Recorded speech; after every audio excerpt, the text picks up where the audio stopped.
Gallstaff. You have entered the door to the north. You are now by yourself, standing in a dark room. The pungent stench of mildew emanates from the wet dungeon walls. Where are the Cheetos? They're right next to you. I cast a spell. There's an elf in front of you. Whoa! You guys can talk to each other now if you want. Hello? Hey, paisanos! It's the Super Mario Brothers Super Show!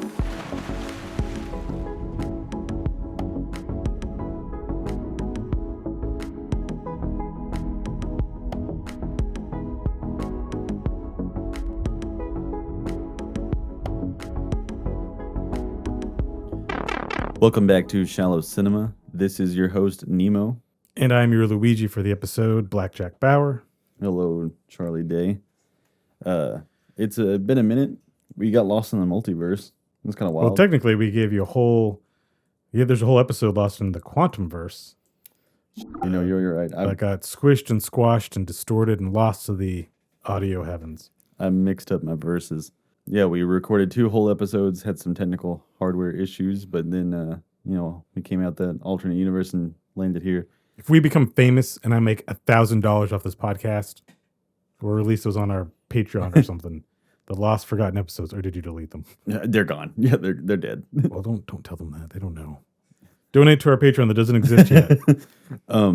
Okay, we did The Last of Us and Ant-Man. 2 words. How you describe Ant-Man? Boring. And that's one word. I got it done quick. The other one was small. How about The Last of Us? Thoroughly good. Mine is for Ant-Man. Don't see it. That's 3 words. I took one of your words. And Last of Us. It's okay. I've actually watched The Last of Us now a second time all the way through. That sucks. I'm sorry. It is it's a little bit. It works even better as a binge. I think there's a lot of shows now that just don't. It's hard to take them in week to week. It changes our perception of storytelling, but that's how we'll touch back on that at the end of this episode because I've got some stuff. But this is Shallow Cinema. We are back. This is the official podcast of Absolutely Nothing Official. That's on God. Where we talk about movies, TV shows, video games, whatever we want to talk about because it's our show, so we can. You're listening to it for free. You don't have to. You can give us money. So without further ado, let's hop into some news. Beep, beep, beep, beep, beep, beep, beep, beep. I guess I'll go first. This was announced today. Stranger Things is getting an animated series on Netflix, and the Duffer Brothers are making it. Absolutely nothing has been revealed or said, except that the Duffers said they always wanted to have a Saturday morning style cartoon. Automatically, I'm thinking, He-Man, but it's probably going to be like a 3D animated thing. So I know we've had I haven't delved into it. I know there are lots of licensed products out of Stranger Things. I've been at the bookstore lately. There's whole cookbooks. And yeah. like novelizations like with Bob from season 2 and there's other things. I don't know if they're canon or not. I didn't know that. So I know there's product. This clearly I assume would be for sure canon. But I immediately wonder, is this going to be an animated show in the same tone as the show? So that was the last part of what they said is that there are plenty more stories to tell in the world of Stranger Things. Oh, and I totally do believe that. And, and I'm glad for them to take this other medium approach because I hate having to give it this distinction. Mainline series. Right, yeah. I want that to wrap up and end. Me too. In this next season that we get in 2027. I wanted to wrap up with the last one, but still. Or is this animated show going to be almost meta in the sense of, is it going to be a Saturday morning cartoon? Could it be a cartoon in the world? If you kind of think about, and really this last season, Stranger Things specifically, every episode, which was a mini movie, or some of them were almost movies. Yeah. They kind of played like an 80s movie. Like the first episode of the season, which I've seen a lot of people kind of give hate to, or like nothing happens, but it's like, it just felt like a fun 80s, not kids movie, but movie about kids just like enjoying age stuff kind of deal. And like, oh, they're losing a friend, but they're still doing this and that. Right. And I actually was enraptured by that episode. And even I realized like, hey, wait a minute, there's no monsters. But then that episode did also break a child's limbs back and forth and suck its eyes out of her head. Yeah, backwards. So it made up for that. But so, this last season really was borderline to me meta of 80s movies. And for sure, especially the ending. With Vecna, it was kind of, he's kind of like a Freddy Krueger-ish villain. And then, Papa. of course, they cast Robert Englund to have a role. And it's like, well, of course he'd be here because this is clearly you're homaging Nightmare on Elm Street. For sure. So I wonder if the cartoon really will lean into that and maybe even borderline be for kids. Apparently the series is completely underway and a lot of it's already done. So this is just a out of nowhere drop on Not saying kids can't watch Stranger Things, but it is, especially this as it's coming to its conclusion, it is getting darker and a little bit more violent to where, I don't know, if you're younger, sure, maybe you shouldn't be seeing it. But anyway, that's cool news. I'm assuming no release date, though. No, you said nothing else is announced other than we're making this. Yep. And then it's almost done, I guess. Any news on season 4 being almost done? Or no, they said that they were working alongside of it with season 5, so it's been kind of going at the same time. Oh, wait, that's right. This is season 5. Yeah. My bad. Like I said, my news was very little, almost nothing. Cool. And nothing late breaking either, but there was some Disney news that came out and some shareholder calls, but the main thing is 3 new Star Wars movies were announced. I did not know that. I don't even want to really get into them because some of them I don't know they'll even happen. But Dave Filoni, who if you are a Star Wars fan, you already know that name. The man with the cowboy hat. The majority of what's been good in Star Wars, probably the last 10 years, either he made it or he's involved in it. Yep. He is going to get to make a movie. And apparently it's going to bring together all of the Mandalorian series.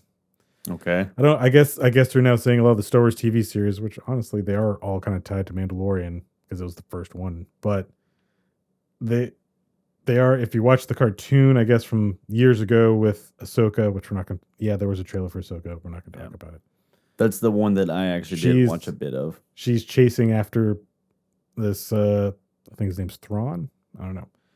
But I guess the movie is going to be the conclusion of that. So all these, it's almost the Disney version of shows leading to a movie like The Avengers. So The Mandalorian, Ahsoka, and all this stuff, I guess, is going to come together. If Filoni's going to get to make a movie. If it works, if it's good, that'll be another little bit of milestone in history because there's never been a universe of TV shows that have built to a movie. Because I know that was a big deal that they even came out with the final season of that show when Disney acquired it. And then I assume that this movie is going theatrically, I would assume. How do you think that can play that would work? It'd be cool for anyone who's been watching even some of the shows that you'd see like your storylines come together and also conclude. But if you're not even a Star Wars fan or a mild Star Wars fan at best, and you don't watch those shows, can you go watch this movie? Like, will the movie make sense? That's a really good question because like the Ahsoka movie that came out, like, I mean, I was a kid when that movie came out. Yeah, Clone Wars. That had the baby Jabba the Hutt. Was kind of like the plot of that, and everybody fucking hated her.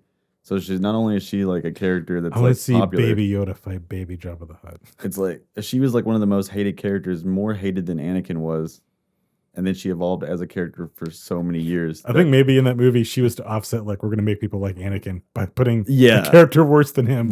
Next to him was like, you know what, Anakin's not bad, you guys. And now she just doesn't like sand. And she's like possibly the most like beloved character of the entire series now. I mean, I would say I think Mandalorian has climbed that ladder pretty quick, for sure. And being Pedro Pascal now, the internet's daddy. Like, I think Ahsoka and Pedro are probably what Star Wars needs to rest on. They're gonna get married.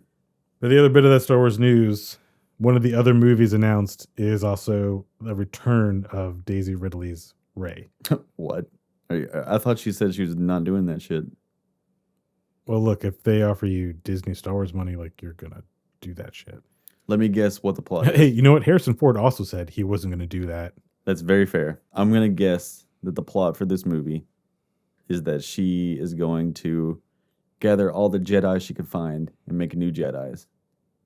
The new Skywalkers. It's basically that. Cool. Yep. What else can you do with a character that does nothing? I think it's supposed to be set like 15 years later, and okay, which would make sense because I think in the story she's supposed to be like 19 or 20, but Daisy Ridley is really 30. This isn't going to come out for 5 years. Easy. Right, yeah. But it's very weird of like generally nobody likes your sequel trilogy. At least not in this totality. So, okay. And their feelings towards Rey, just or unjust, because I don't think it's Daisy Ridley's fault. She worked with the material that they gave her. She did her job as an actor, do this. I mean, literally none of the actors in those movies it was none of their fault. It was all of the script. And I'll even defend JJ, just like he also was given an edict of like, here's what you have, deal with this. And you're going to undo all the stuff Ryan did because nobody liked it. And in hindsight, some of what Ryan did is like, that's not bad. You took a big swing. I didn't care for your big swing, but you took one. It was Disney. I mean, it's Disney doing what they're doing to Marvel now too. Of like, Disney was too involved and they just didn't let people do a story. So, but my thought is, why are you going to drag Rey back into this? Like, right. Nobody, are you going to redeem her? Are you going to pull an Ahsoka? Are you going to make people like her suddenly? Are you going to let Dave Filoni? Maybe that's the case. Maybe they're going to let Dave Filoni have it. Maybe, or Jon Favreau. Be like, please, we don't know what we're doing. It'd be really funny. So, they already retconned Rey's parentage twice. You think they'll retcon it again? It'd be really funny. If she's not a Palpatine. It was a lie. He was lying to you. Yeah, that would be hilarious. I would actually love that. So, okay, well... I don't know if I would love that because I would just show, again, Disney doesn't have the ball to just stick with it. Or if Palpatine comes back again, that'd be pretty funny. Yeah, I mean... Well, no, you'd bring back Kylo Ren. You'd bring back her love interest / No. Okay, that last movie where all the Star Fleet destroyers came through? There's like 1 million of them. Mm-hmm. Just have that, but it's all Palpatines, and they're like, and they're like all like just a swarm of Palpatines. That'd be funny. Like they're like flying around like bats or like ghouls. I guess if you can't come up with a better villain, although I always argue like, why would you bring back Palpatine? Bring back Darth Vader. Like, well, somehow he returned, and they can fly now. Fuck off.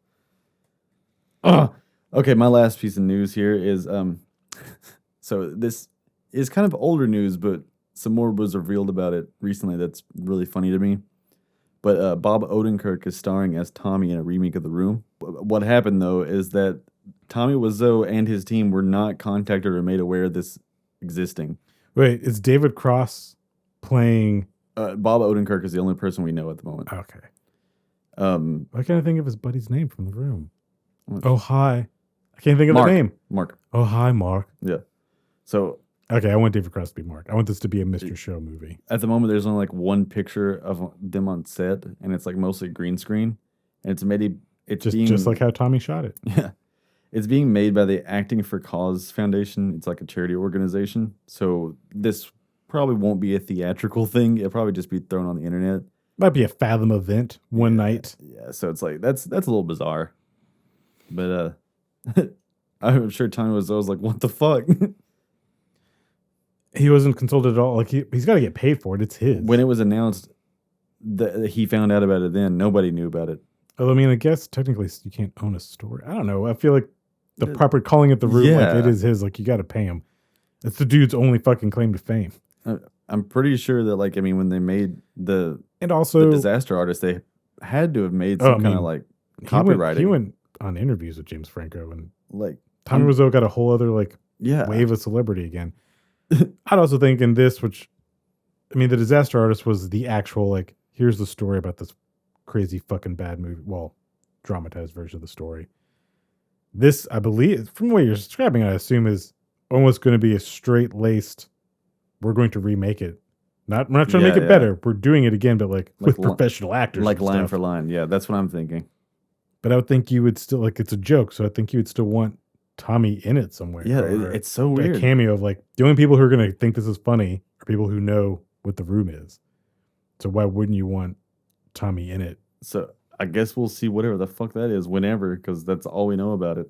So we're moving on to some trailers this time. Well, I've got two small pieces of news that more. I guess would really lead us into our main topic, but I'll take it to the trailers. No, let's hear it. And they're barely news.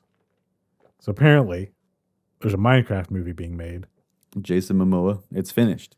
My phone didn't understand how to write Momoa, so it's Mimosa. But yeah. Jason Momoa.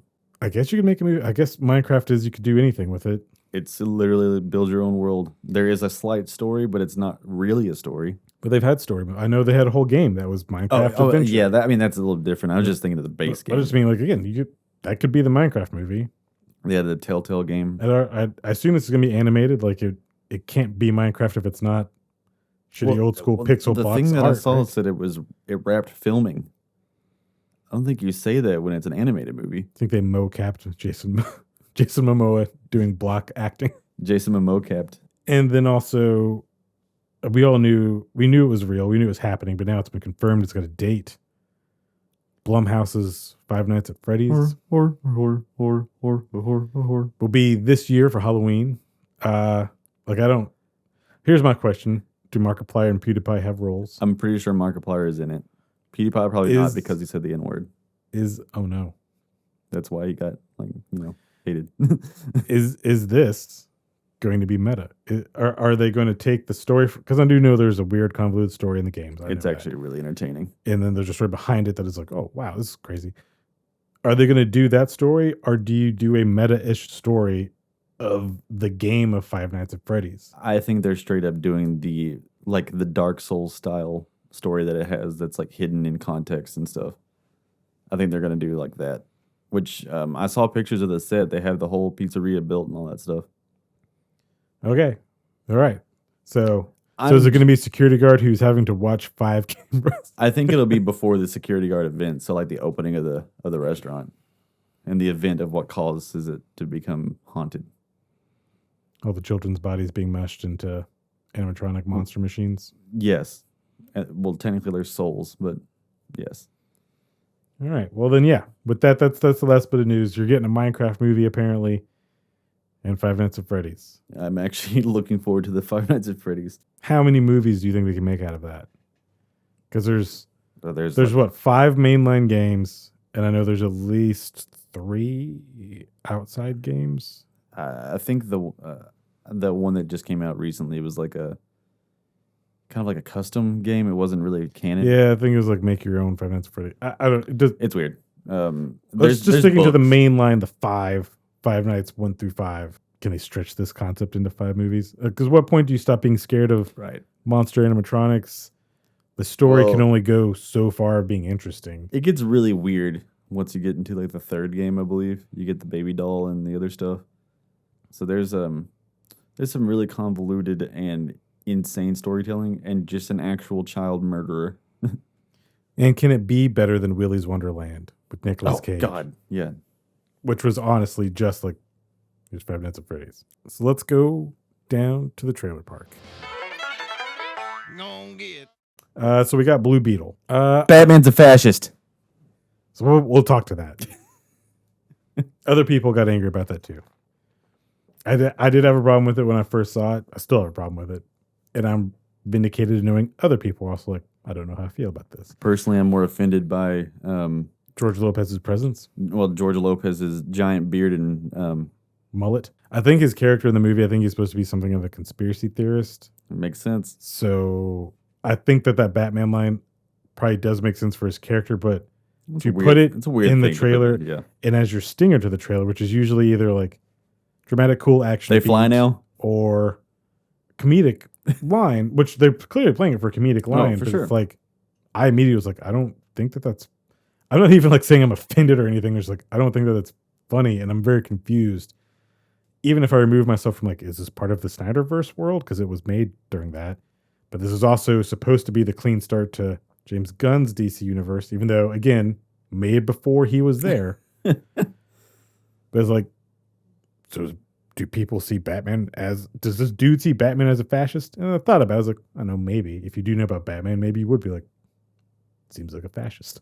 I don't know. He's, in the Snyderverse, he was branding people with his batarangs. So that is true. You might. You know what? That's kind of a good point. But my biggest issue, like, I'll say this. I think the movie looks like fun. It does look like a fun movie, and it doesn't look like it's trying hard. I feel like Shazam 2, I'm not shitting on David Sandberg, the director of Shazam 2, or anyone who's involved. I think there was a lot of stuff also going on around that production. It's just like, they probably did the best that they could with everything that was happening and a pandemic. This, though, looks like fun, but it also looks like it belongs on a small screen. Yeah. There's a couple of different shots and scenes that look like the set of a Disney kids show. There's quite a few that look like that to me as well. And I know they're going for a certain aesthetic too, with like the purple and blue, this tasteful bisexual lighting. Right. But the actual lighting of the scene, it looks like a set. So it kind of looks fakish. But the Blue Beetle effect, while it does look CG-ish, it doesn't look bad. And I kind of like that the suit taking him over isn't like a cool nano thing. It's almost like body horror. Like this thing is taking over your body. And I think it's going to be part of the plot of the movie, obviously, as the suit does what it wants to do. And it may not necessarily be a great thing for him. Right. Which I think is interesting. But yeah, I did like that. It was like almost horrifying of like, oh my God, what is happening to this kid? I think for me, because I actually saw this trailer in theater with a bunch of other people. Oh, I didn't know it played in theater. Did it look better in theater? No. But I watched it on my phone. So it actually played before the Mario movie. And I think it makes sense. So when the Batman is a fascist line dropped, a lot of people was like, what the fuck? I heard like someone oddly say like, okay. And a lot of people were just like, just kind of like whispers like, wow, that looks like shit. And I'm kind of alongside with them. I think the superhero fatigue is very much real now. Which is funny because the Guardians trailer played again and everybody's like, yeah, I want to see it. I think they supersede superhero. I mean, they're a comic book, but they're not quote unquote superheroes. And right. They kind of play into the space opera of it. I mean, even when their first movie came out, they were kind of they're in the MCU, but they're kind of their own little thing and very distinctly James Gunn. Yep. And I know that we are in a fatigue of it. That doesn't mean there still can't be good ones. Doesn't mean there can't be ones that we're still going to enjoy. For sure. Just means also like they need to work harder at it. That's the other part of it. We're not just fatigued. It's also they have gotten lazy with what they're producing. And this one feels pretty lazy. And Marvel specifically is also pushing everyone who's making this stuff way too hard. Right. You look at even the Thor movies that you may not like, and you look at them though, and they look good. And then I think the first Thor and even Thor Dark World probably looks better on a visual effects level than Love and Thunder. And it's you know like why? Degrade. Because those artists probably had a year or 2 years to work all that stuff out instead of you got 2 months. Yeah. Make a suit. Like I said, this looks like a fun time, but it looks like it would be a fun time watching on HBO Max, which is where it was made to be originally. It really does feel like something that would drop for you. But I'm curious kind of to see though if they've edited this movie and taken any in-universe references out. Right, yeah. Trying to eliminate some stuff. So I'm curious to see what they do with that. But again, I think Blue Beetle could be fun. I don't think it's going to be great. I don't think it's going to change anyone's opinion about DC heroes or fix the superhero fatigue we're having. But you know what? It doesn't look like everything else that we've gotten. Except for the action scenes do look like everything else that we've gotten. Exactly. And that's why I'm down to you. I think you commented on the bus scene. Yeah, I mean, it's literally Shang-Chi. Shang-Chi wasn't even that long ago. Well, if you only go back, the first Transformers movie split a bus in half. You're right. For real. They didn't CG that shit. They didn't have to. So my trailer is actually a teaser. And it was Barbie. That's a trailer. We had the teaser was the. No, it still says teaser. I saw it's teaser too, but like it's a trailer. I guess it's a teaser because it still doesn't tell us what the fuck the movie's about. I thought it was very fun. I love it. It was right up the alley for a foot fetishist right off the bat. Yeah, like I will say it's a funny joke that her foot comes out and stays in position because that's how the doll's feet are. It just doesn't help that the last time something like that happened was she's had 2 movies with her Wolf of Wall Street with her dogs out. You know what? 3 now. So I guess one was the new Suicide Squad. Yeah, she did that. She picked the lock in that movie with her feet for real. James Gunn was mad that he cut it the way that he did because you don't know that she did it. And then the other one was the Once Upon a Time in Hollywood. Oh, so 4 movies in because the Wolf of Wall Street, her Brickett role. Oh, so I guess this will be 4. Some little foot stuff with Leo. Cool. Kind of. I guess for all like foot fetishes out there, really will like that one. Margot Robbie, that's your actress. That's your go-to. How about that? But no, Ryan Gosling is Ken. It's all the only reason I want to see the movie. It's for Ken. Ryan Gosling. Literally for Ken. For Ken. Yeah, Ryan Gosling. I think we should spend the night together. Why? It's pretty good. Because we're boyfriend girlfriend. And do what? I honestly don't know. I thought they were brother and sister for like when I was a kid. Maybe there'll be a joke in there about that of some people thinking that. So it looks like she is in her own world and somehow is going in a plastic world, escape to the real world. Will Ferrell's character maybe is going to discover Barbie's real. This is really strange because like this is clearly going to be satirical as a movie. Yeah. I'm just surprised that like Mattel would allow that. I don't think they're going to mock Barbie. I think they're going to kind of did a little. I think they're going to be able to evolve Barbie, which Mattel would probably be one, not just willing to do, but realizing that they're going to have to do. Like Barbie's evolved since I've been alive. Right. It's a little weird, but I am excited for that. Who's this? Who do you think this movie is for? Is this a kids movie? I don't know who the fuck this movie's for at all, because the thing I've seen like memes of is just like a bunch of like really muscular men. It's like me going to the Barbie movie, and then it has like a cute girl. It's like my girlfriend leaving Oppenheimer because they come out at the same time. Clearly, it's going to be for kids, but I guess I need to have kids so I can find out what kids would enjoy.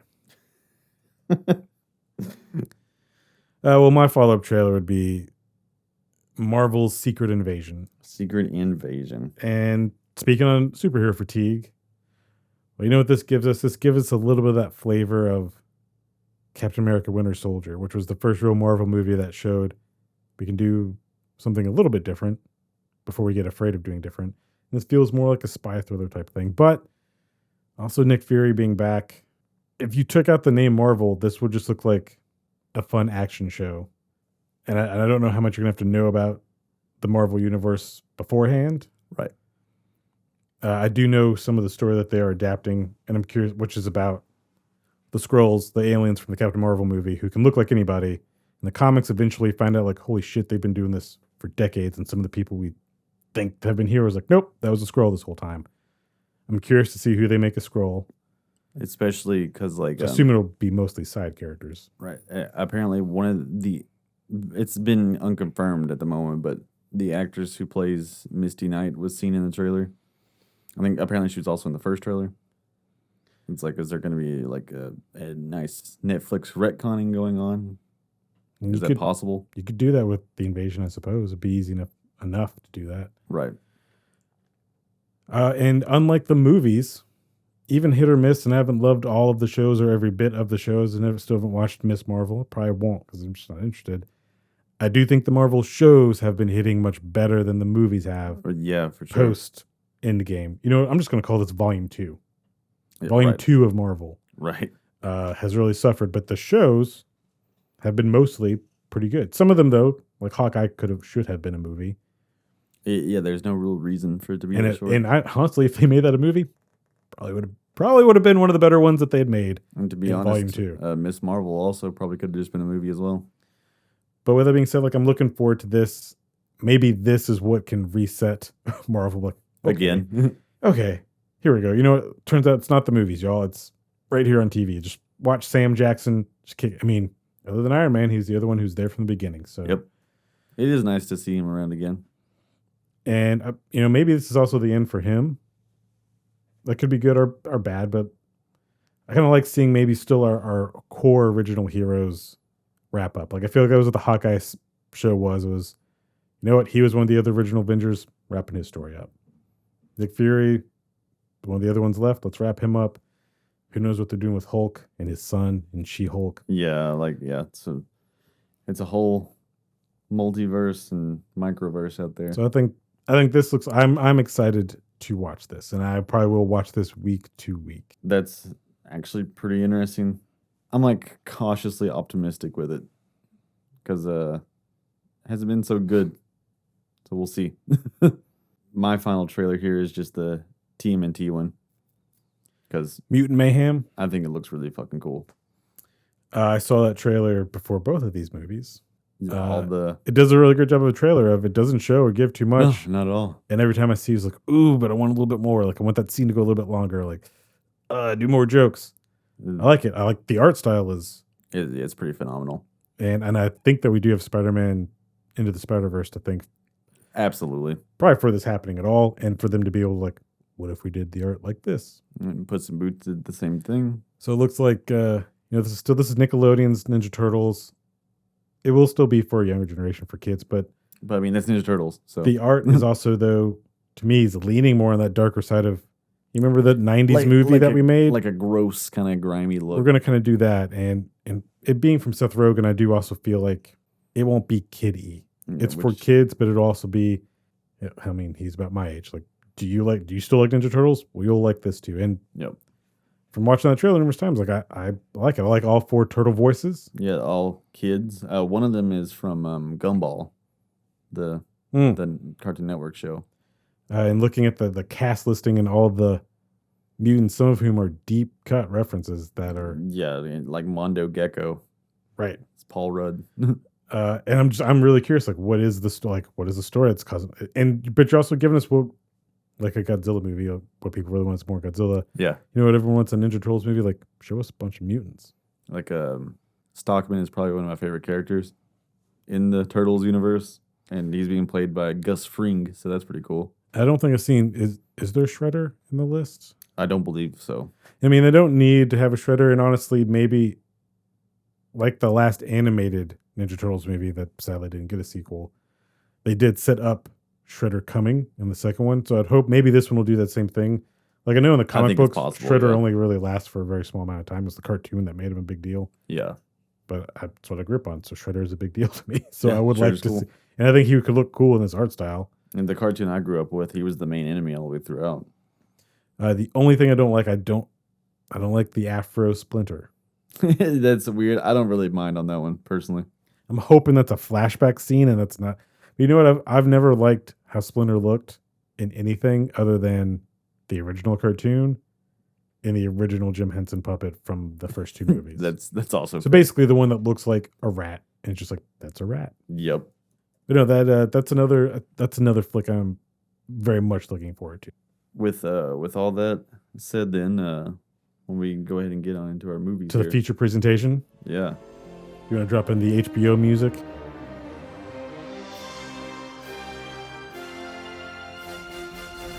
All right, so a bit of a double feature this episode in the theme of not just adaptations, but game adaptations of video and tabletop variety, and also remakes, technically. Yes, I was going to bring that up of a tie-in of both of these are second attempts at these 2 franchises. So you're going to tell us about Dungeons and Dragons, and I'll say a little bit about Super Mario World. First movie, yes, Dungeons and Dragons: Honor Among Thieves. Through the dark valleys of algorithm alchemy and formulaic SEO spells, out of the darkened ruins of the Isles of Reboots, from the impacted bowel pits of Hollywood, I seize my destiny. Yeah, there you go. But lightning bolt, magic missile. Chris Pine pines all over the screen with a merry band of franchise-friendly faces to re-roll at building a universe from the most popular tabletop game in history. Honor Among Thieves is better than it has any right to be.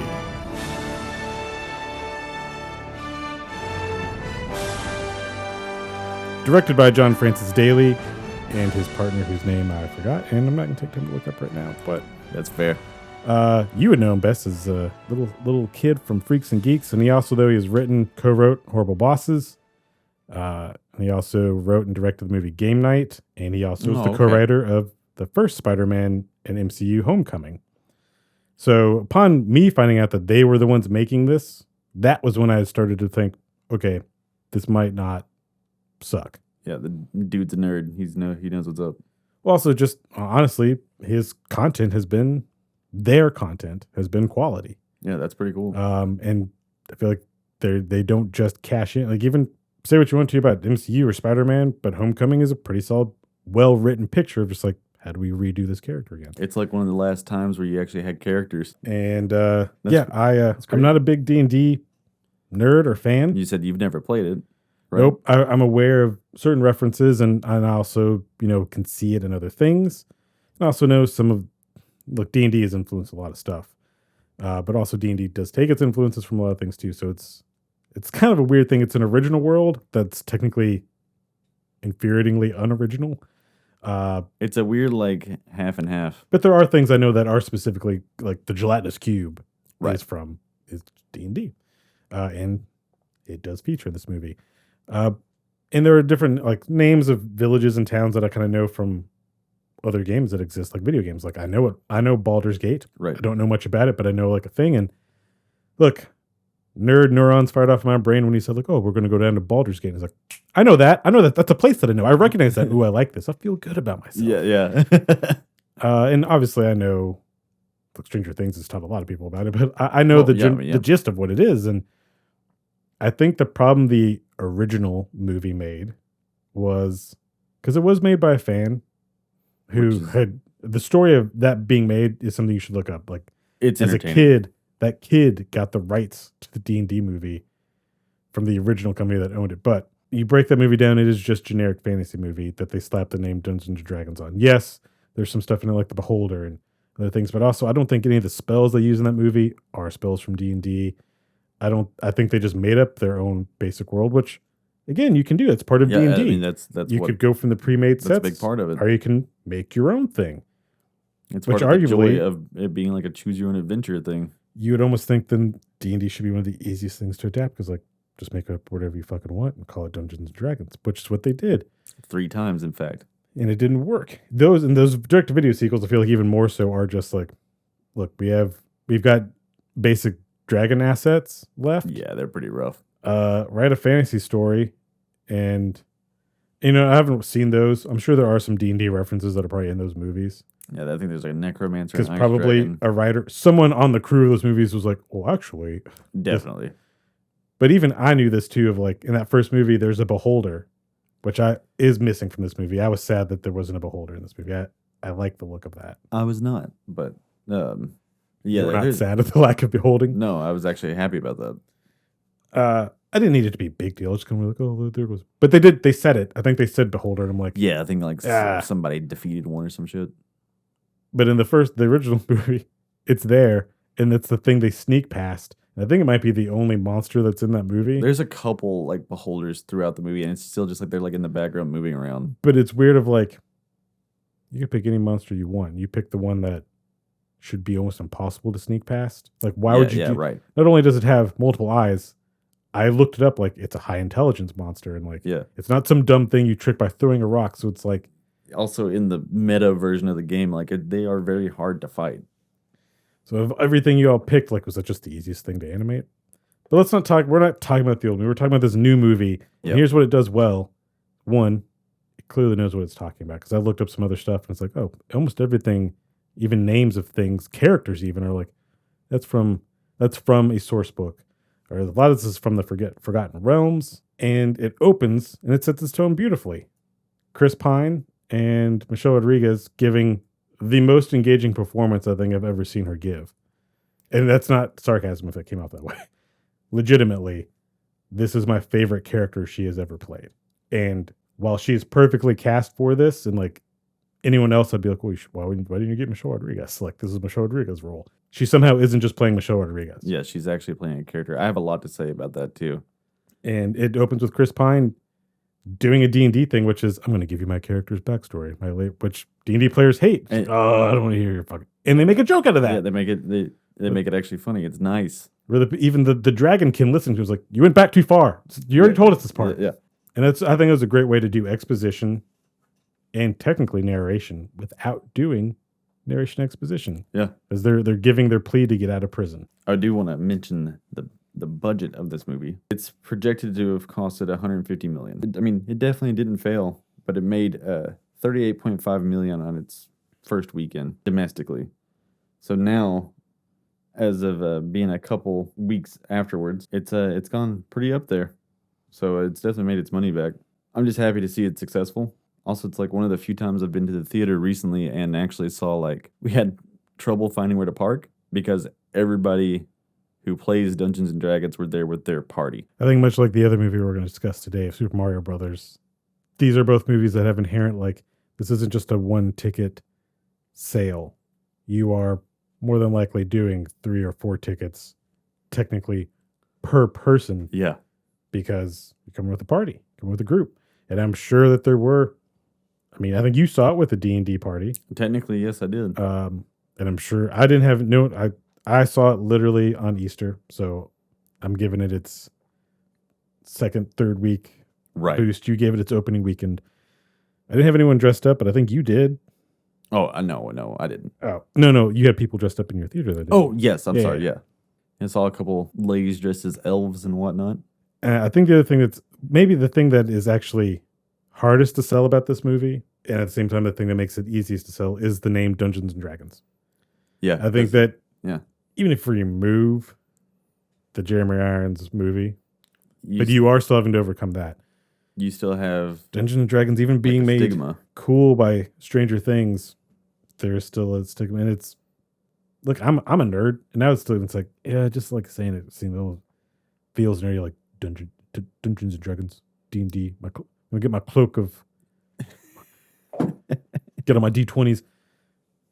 So it's almost like if you just call this Honor Among Thieves, would it be an easier sell? Yeah, I think actually I read for Hugh Grant, he almost didn't sign on because he was like, I don't want to do Dungeons and Dragons movie.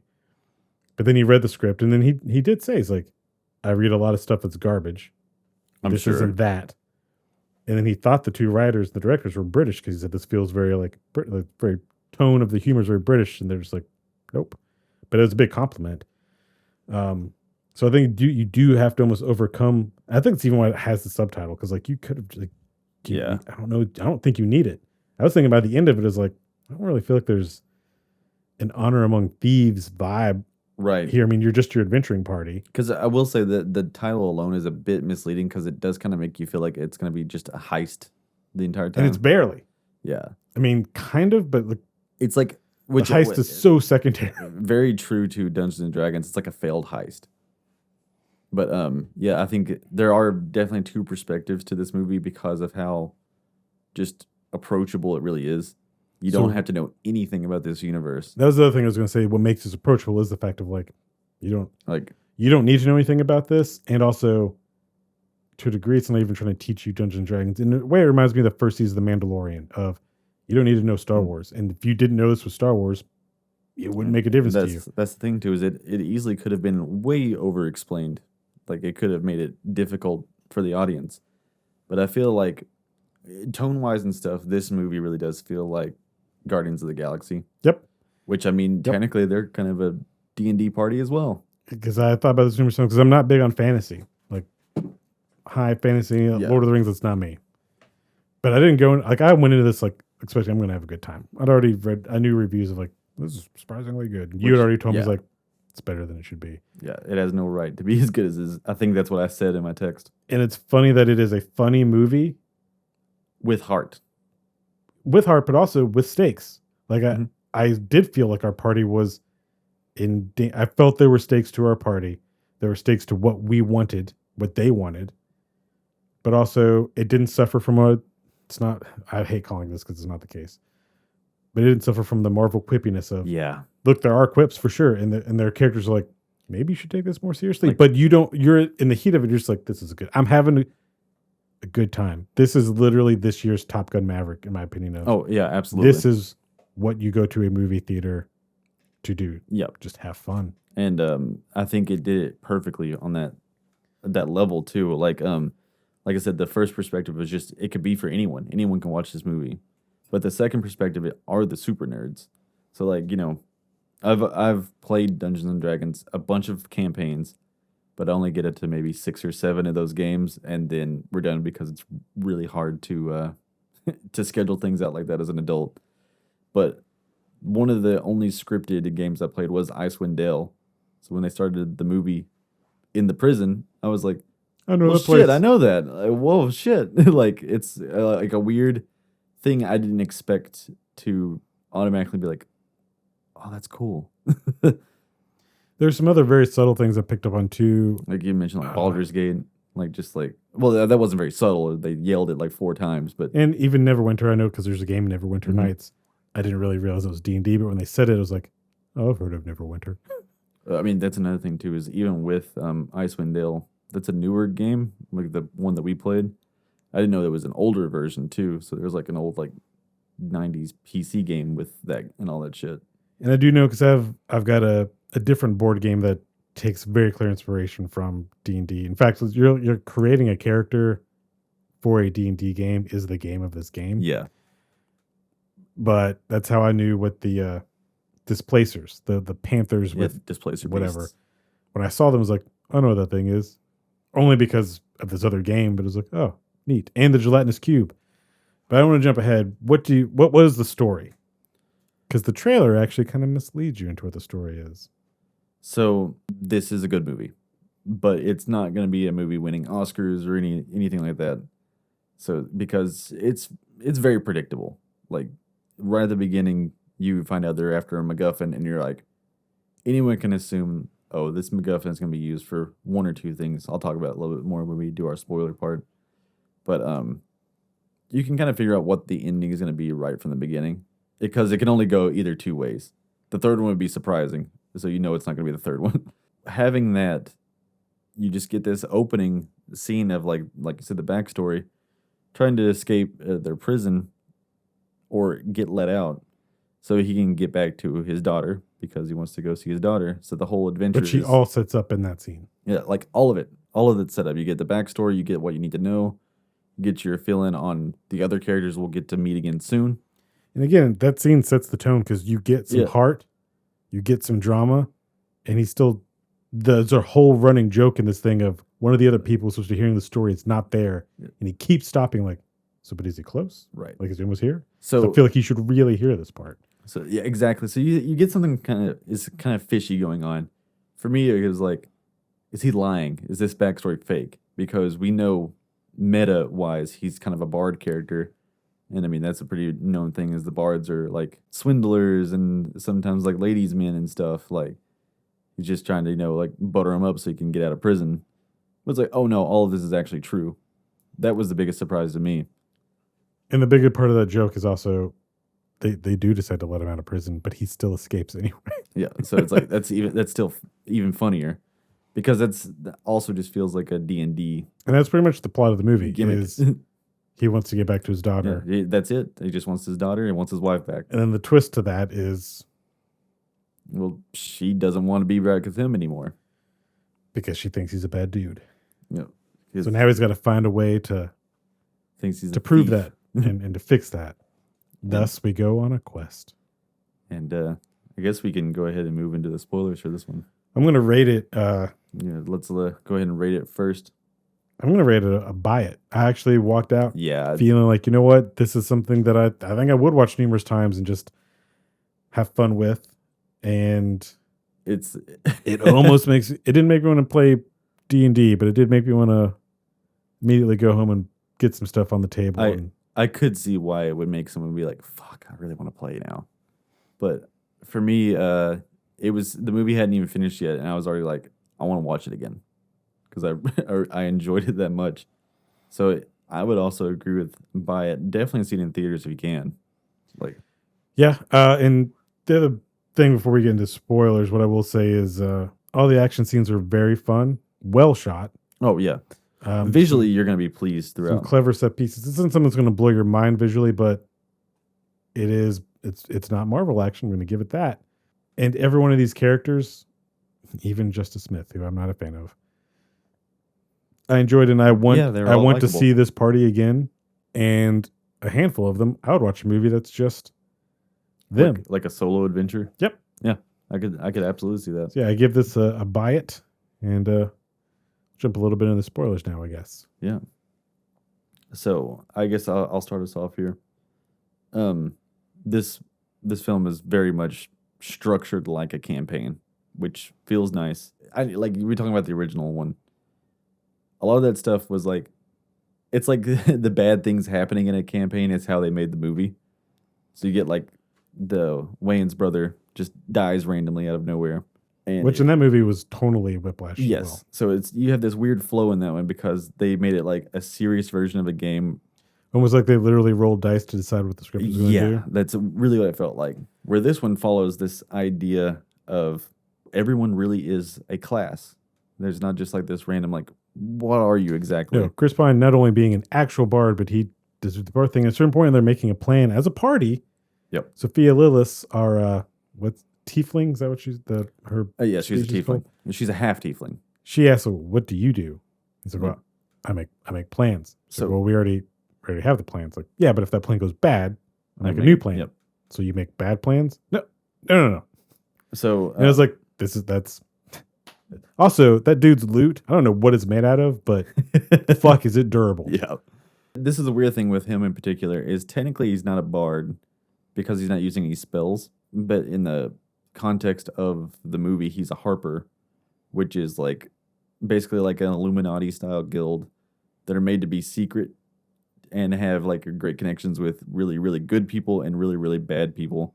And they kind of like help the innocent and preserve history. I think in a way he's kind of also just like a rogue. I mean, being the thief part. It's like he turns into a bit of a rogue. So technically, like for us, he's a bard.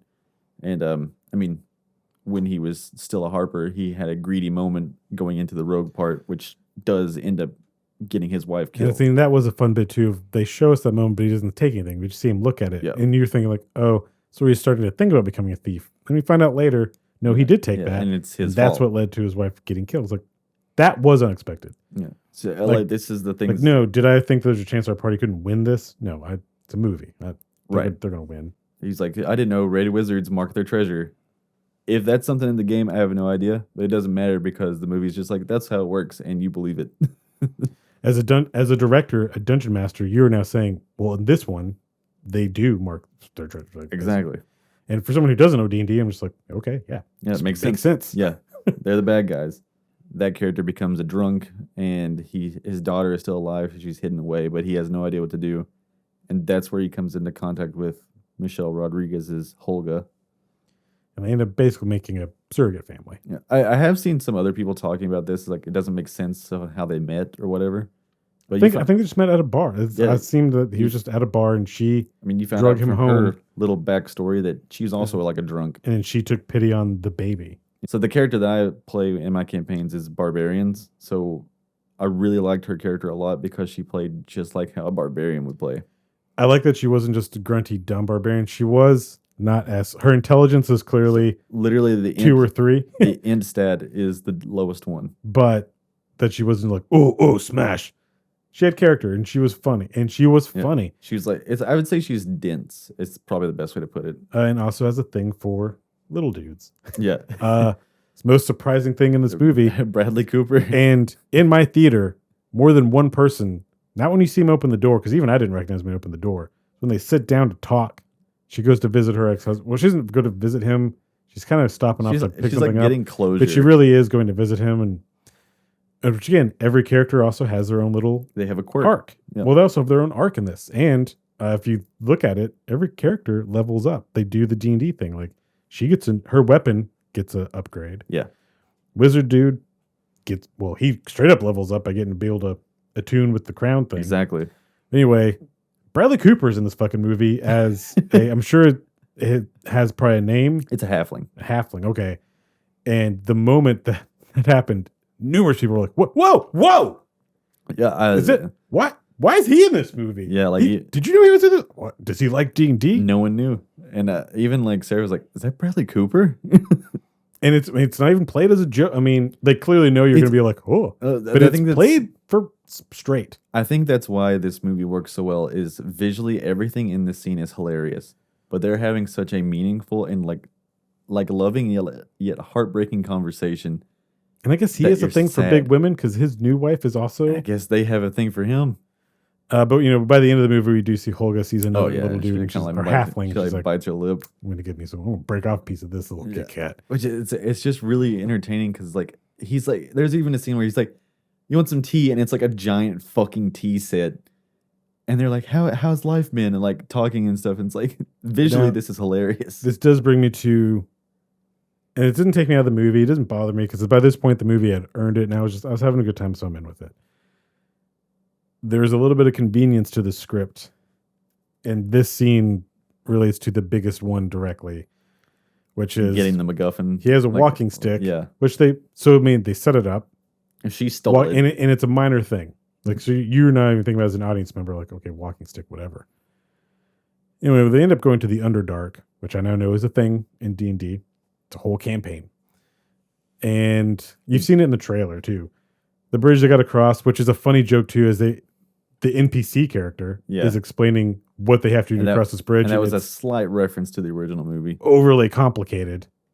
And I was like, that's funny. It was pretty funny. And then Wizard Dude steps on the thing and breaks the bridge. It's like, oh my God, new obstacle. How are we going to get across this? And then Holga just pulls out her walking stick because she's looking through stuff, and he's like, "Where did you get that?" Yeah. That's a wand that does this. It's a portal gun from Portal. Which actually it is exactly that. And even thought I was like, so Portal movie next, right? Right, yeah. To where it's like, I would love that. and I know it was for the joke, and the joke itself was funny, but it's like, this is all that you set up an obstacle and immediately conveniently like, oh, we need this thing to fix it. Well, I happen to have this thing right here with me. Okay, great. So I also kind of laughed at that. I mean, I feel like they're not, I don't think these filmmakers are dumb. They're also like, yeah, this is kind of cheap, but like, we got to go. And maybe also in a campaign, Dungeon Master would just be like, look, I don't want That's how it feels. I don't want to deal with the fact you broke this bridge. So Yeah. your wand is also a displacer Still, wand. like, that is the thing, though, is like a character will have items that they don't tell other people they have, and they don't know what they have. Even kind of feels like a kid making something up, just like, my wand makes portals that are 45 feet apart. Like, just for like a small example, one of my characters got a ring that I wore all the time. Had no idea what it did, and I couldn't find out what it did until one day I had to jump over something, and I just went like 30 feet in the air because it's like a jumping ring. So it's like just like little stupid things like that can work. And like I said, even though I clearly noted it in my head, just like, okay, this is very convenient because it's immediate. It's not even like worked it out. Like, all right. But at that point, I'm just like, you know what? I'm in, and you presented it to me in a way I'm like, I'm laughing at it. Yeah. So I'm just like, okay. And also you built character. Then it becomes a plot point. Yeah. How they actually plot point. So I kind of feel like maybe even that was actual more foreshadowing, because that's the other thing is I do feel like this wasn't just all the bad things that could happen. They do run into constant obstacles. And even though you're right of nothing's going to be surprising of like how it ends. I think you even said you had a friend that had a problem with it's predictable. Yeah, but it's all about literally all about the journey of how they're going to get there. What wasn't predictable for me was as new obstacles came up of like, I don't know how you're going to solve this. Exactly. So their solution when Wizard Dude can attune with the helmet, which was their whole way of getting past the seal to get into the vault, and it's just clearly not going to work. And then they come up with this idea, and the idea is using the. It's very, I'm not even going to go into it. I know we're in spoilers, doesn't matter. It's just very clever, and I'm like, huh. It's fun. And the execution of it is also very fun. It's like one of those things I could totally see a bunch of people sitting around a table like, can we do this? Can we actually do this? And then let's get to the Hugh Grant character. Yeah, Forge, I believe, is his character's name. Forge. He's a rogue, and he was the actual rogue. Yeah, so he's ultimately the big bad of the whole adventure. And I mean, the flashback scene where we see the theft happen, where like it's Chris Pine, Cod, and Holga. Yeah, he takes his. It's very clear that Slate of Resurrection. I mean, Hugh Grant, I think, is great in this movie. He's also clearly playing as like, I'm an asshole. Yeah. And he even says when they approach him, he's like, "Why would you trust a con man?" Like, exactly, I'm a con man. This is what I do.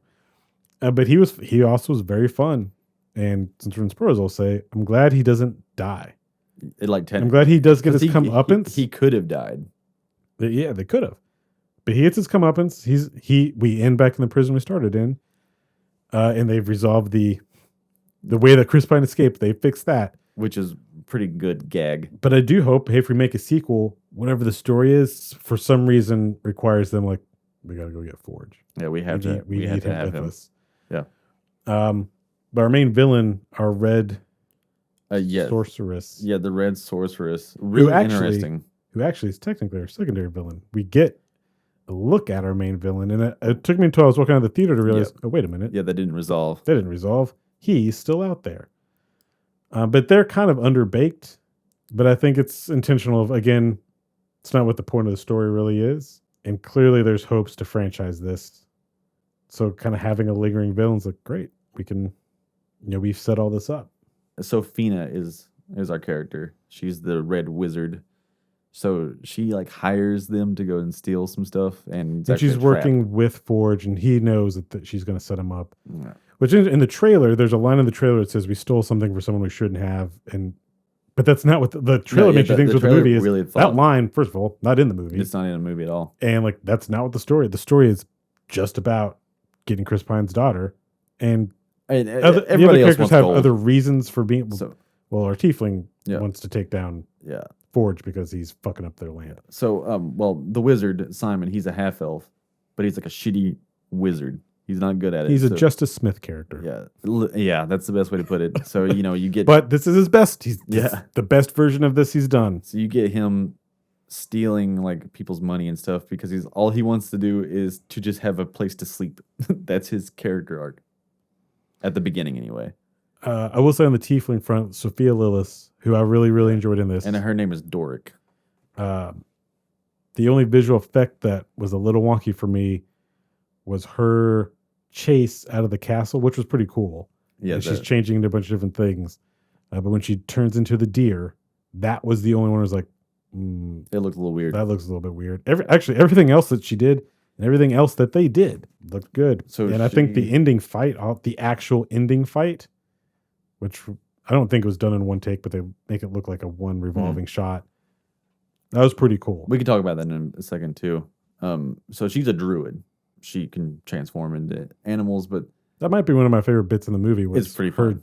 Her chase out of the castle, especially like all the transforming scenes. That is the one thing that, like, I'm sure for D&D nerds are like, you can't do it that much and that many times like that. She's a level 20 druid, so actually she can. She's a tiefling. She's a half tiefling. I like the tieflings because they're like a demonic race. So her design is probably the biggest disappointment for me because those types of races have like a unique colored skin, like blue or red, have like kind of like glowing eyes. She still has horns and a tail, but it just kind of like took me a while to realize like, oh, she has a tail. Yeah, and it's just kind of like a human wearing some costume pieces, which it's fine, like whatever. But I think she's kind of the weakest character for me, except for her transformation scenes. She doesn't have much character development, other than she wants to do something for the people that took her in, whose land is being taken from them by this guy. That's pretty much it. And that she doesn't really trust humans because, well, we're shitty. Well, also, she's a tiefling, and they're always angsty as shit. But technically, I mean, Holga and Chris Pine are the ones who have the most. Like, even our wizard dude, like... He literally just wants money. He's a pussy. That's basically his character background. It's like... He's a big baby. He doesn't trust in himself. Chris Pine is the only person who believes in him. And it's questionable if he really does. He's just like, this. I'm going to build. I know I need to build you up, so that's what I'm going to do because that's what I do. I'm a bard. That's my thing. Yep. But end of the day, they get the girl. They get out. But actually, before that, I do want to talk about the arena. Well, we forgot our paladin, Zinc. He's our human paladin that shows up. The NPC? Yeah. He is a half undead man who is cursed with a necromantic magic, so he's like super fucking old because he can't die. I like the idea of the character. I did discover today in looking stuff up he's an actual character from D&D. Yeah. And obviously he does give us the further exposition background of what the actual threat is. He fixes a lot of the and apparently he even does serve the function of what most NPCs do too, of like, oh, my characters have walked themselves into a corner and I can't get them out as a dungeon master. This NPC's here and he can do this. He comes in, he does his thing, and he leaves. And I think the actor's doing a fine performance. I just didn't like it. That's fair because a lot of people don't like paladins because of how over the top good they are and almost like emotionless in a way. Maybe it was a little bit of that. And as far as a paladin style character goes, I think he was kind of perfect for it. And I was glad he didn't join the group. Right. Like, he's just like kind of like a quick guide. I'm actually surprised he even went to the dungeon with them. But the whole dungeon sequence was fun, but like he was the least impactful for me. I'm just like, I did like him. But like I was talking about, like how the movie is slightly predictable. Once you have this whole party together and you know that he is a temporary piece, the big glaring problem is they don't have a healer. Like, so one of them could just die. And that's what's kind of like a fun part is like, because people will build characters and be like, oh wait, we actually don't have a healer, so we need to figure that out. And that was a big flaw. I will say, towards the end, specifically in our ending fight or battle, I still felt stakes for everybody, but I realized right when the battle was over, I was like, oh, nobody really got messed up. We didn't lose anybody. I'm not saying that I need that. Oh yeah. Because like, I guess I kind of would have wanted I guess I was like, well, kind of wanted some of it. Of course, then the movie doesn't give it to me. Yep. I was like, oh, all right. And then, funny enough, it's like, of course you're killing Michelle Rodriguez because she is Michelle Rodriguez. Yeah. She dies in movies. Yeah. This is the way. Having like that being known as like, that's kind of clever in a way that's like to set it up so that she can't be killed. If that was the predictable thing of, like, I knew that the wife wasn't coming back. I thought the whole dragonfly thing it could have clearly been the was daughter. It could have been Holga. I figured it'd be one of the two. The dragonfly was clearly a thing. I mean, the movie hammered that home. Then his actual dream of it, and she's like, "You just got to let it go." It's like, "Yep." I mean, there's the lesson. Let her go. So it's not going to be her. To be honest, for a minute, I thought maybe the tablet wasn't a tablet of reawakening. I thought it was an actual tablet of wealth, and that's why he got rich. He wanted it, right? And I was like, "Nope, that's not the case. It is." And but of course, and then the predictable part was like, as soon as Holga was dying, I was like, "Well, I mean, you got that tablet of reawakening, yeah, immediately right there."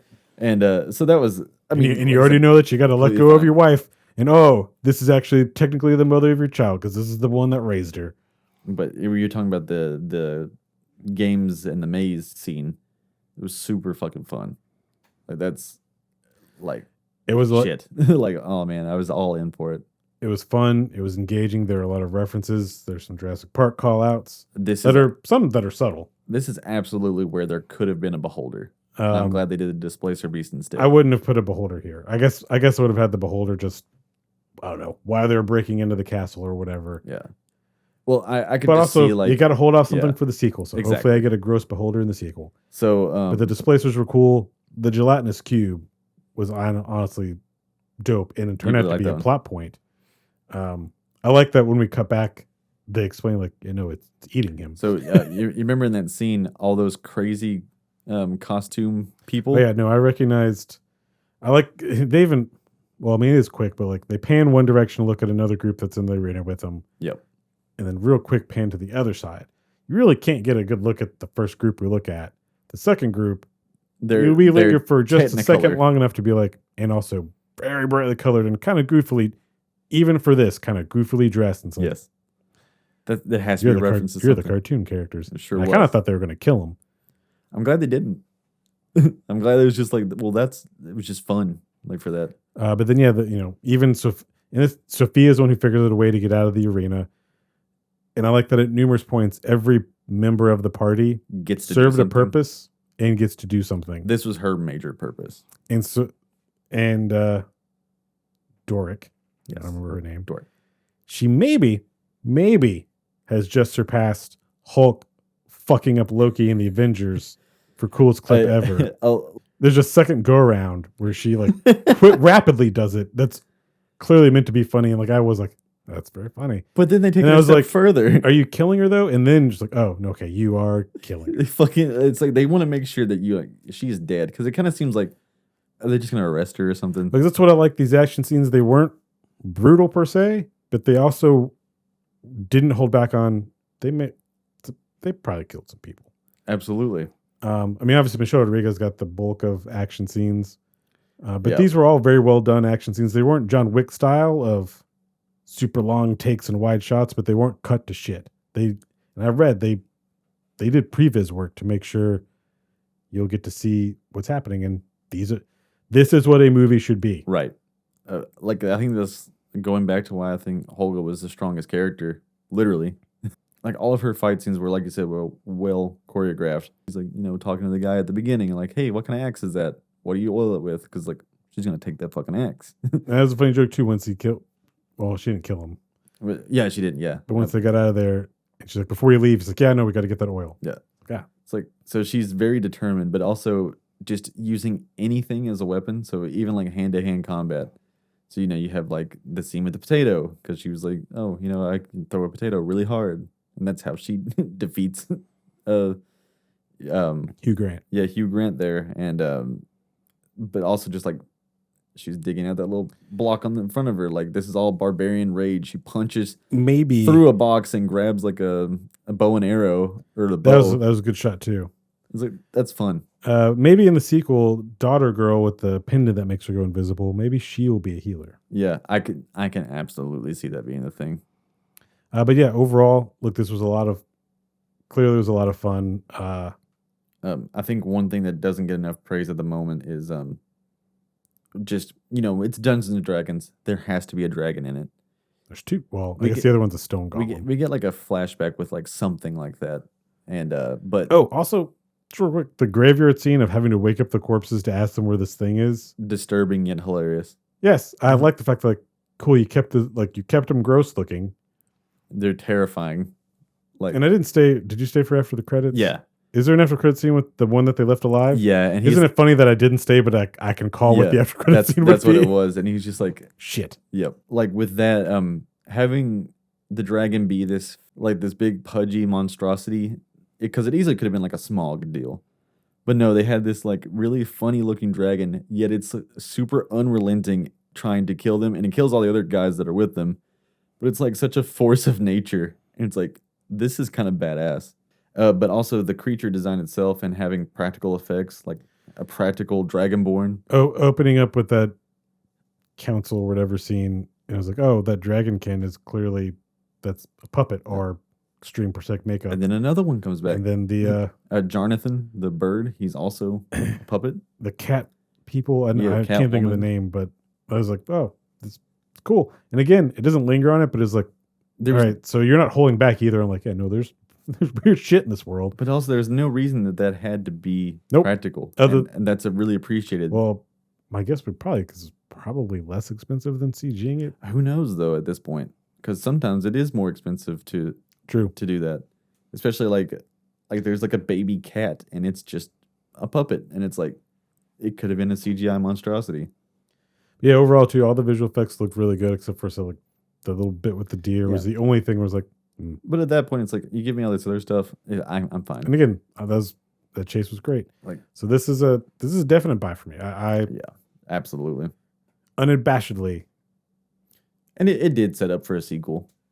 It doesn't have to have one. I don't feel like it's set up for. It didn't. It's not.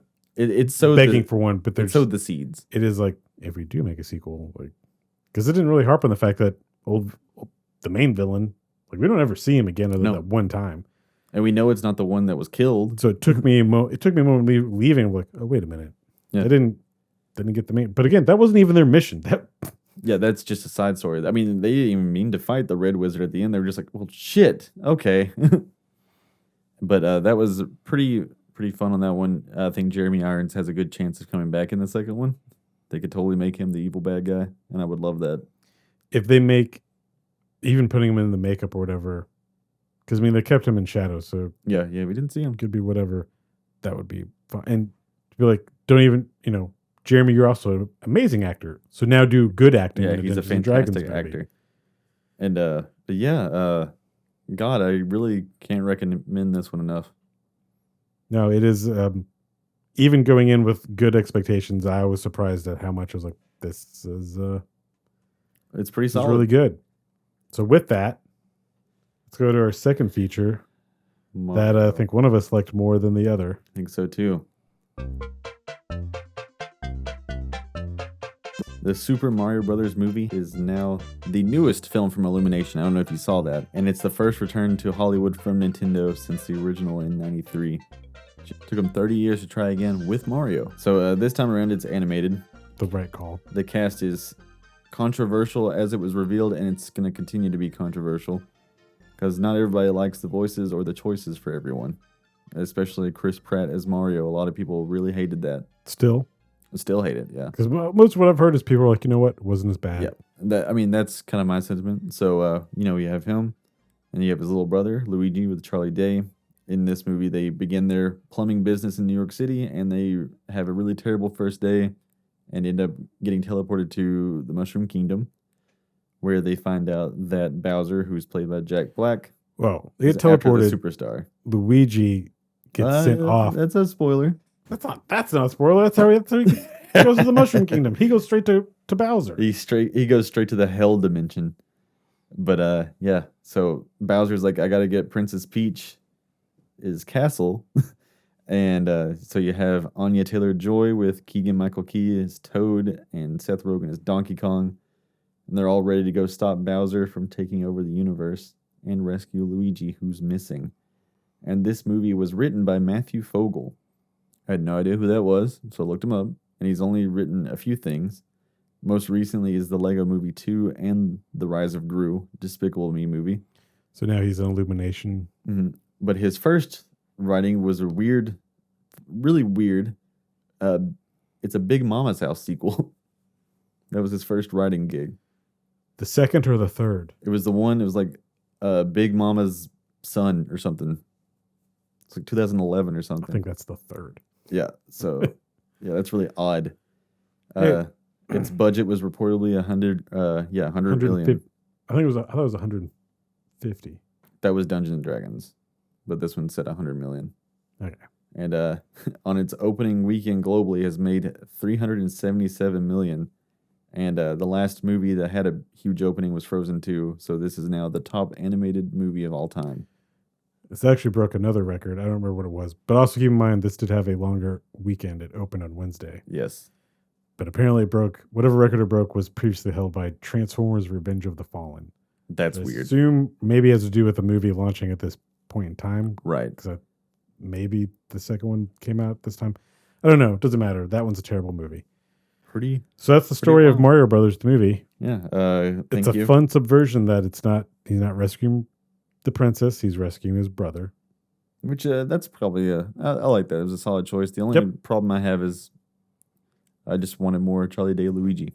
There's really not much you could just say spoiler free of this one because it's a kid's movie. It's not very long. Do you think that he's not going to get Luigi? Do you think Luigi dies? Right. Do you think Koopa takes the princess? I mean, Bowser. Fuck. It's Bowser Koopa. He's king of the Koopas. Yeah. So I will say on record that I do love the original 93 movie. I think it's super fun, unique, and insane. Is it Super Mario fun? It's Super Mario fun. King Koopa's in that one, though. It's Dennis Hopper.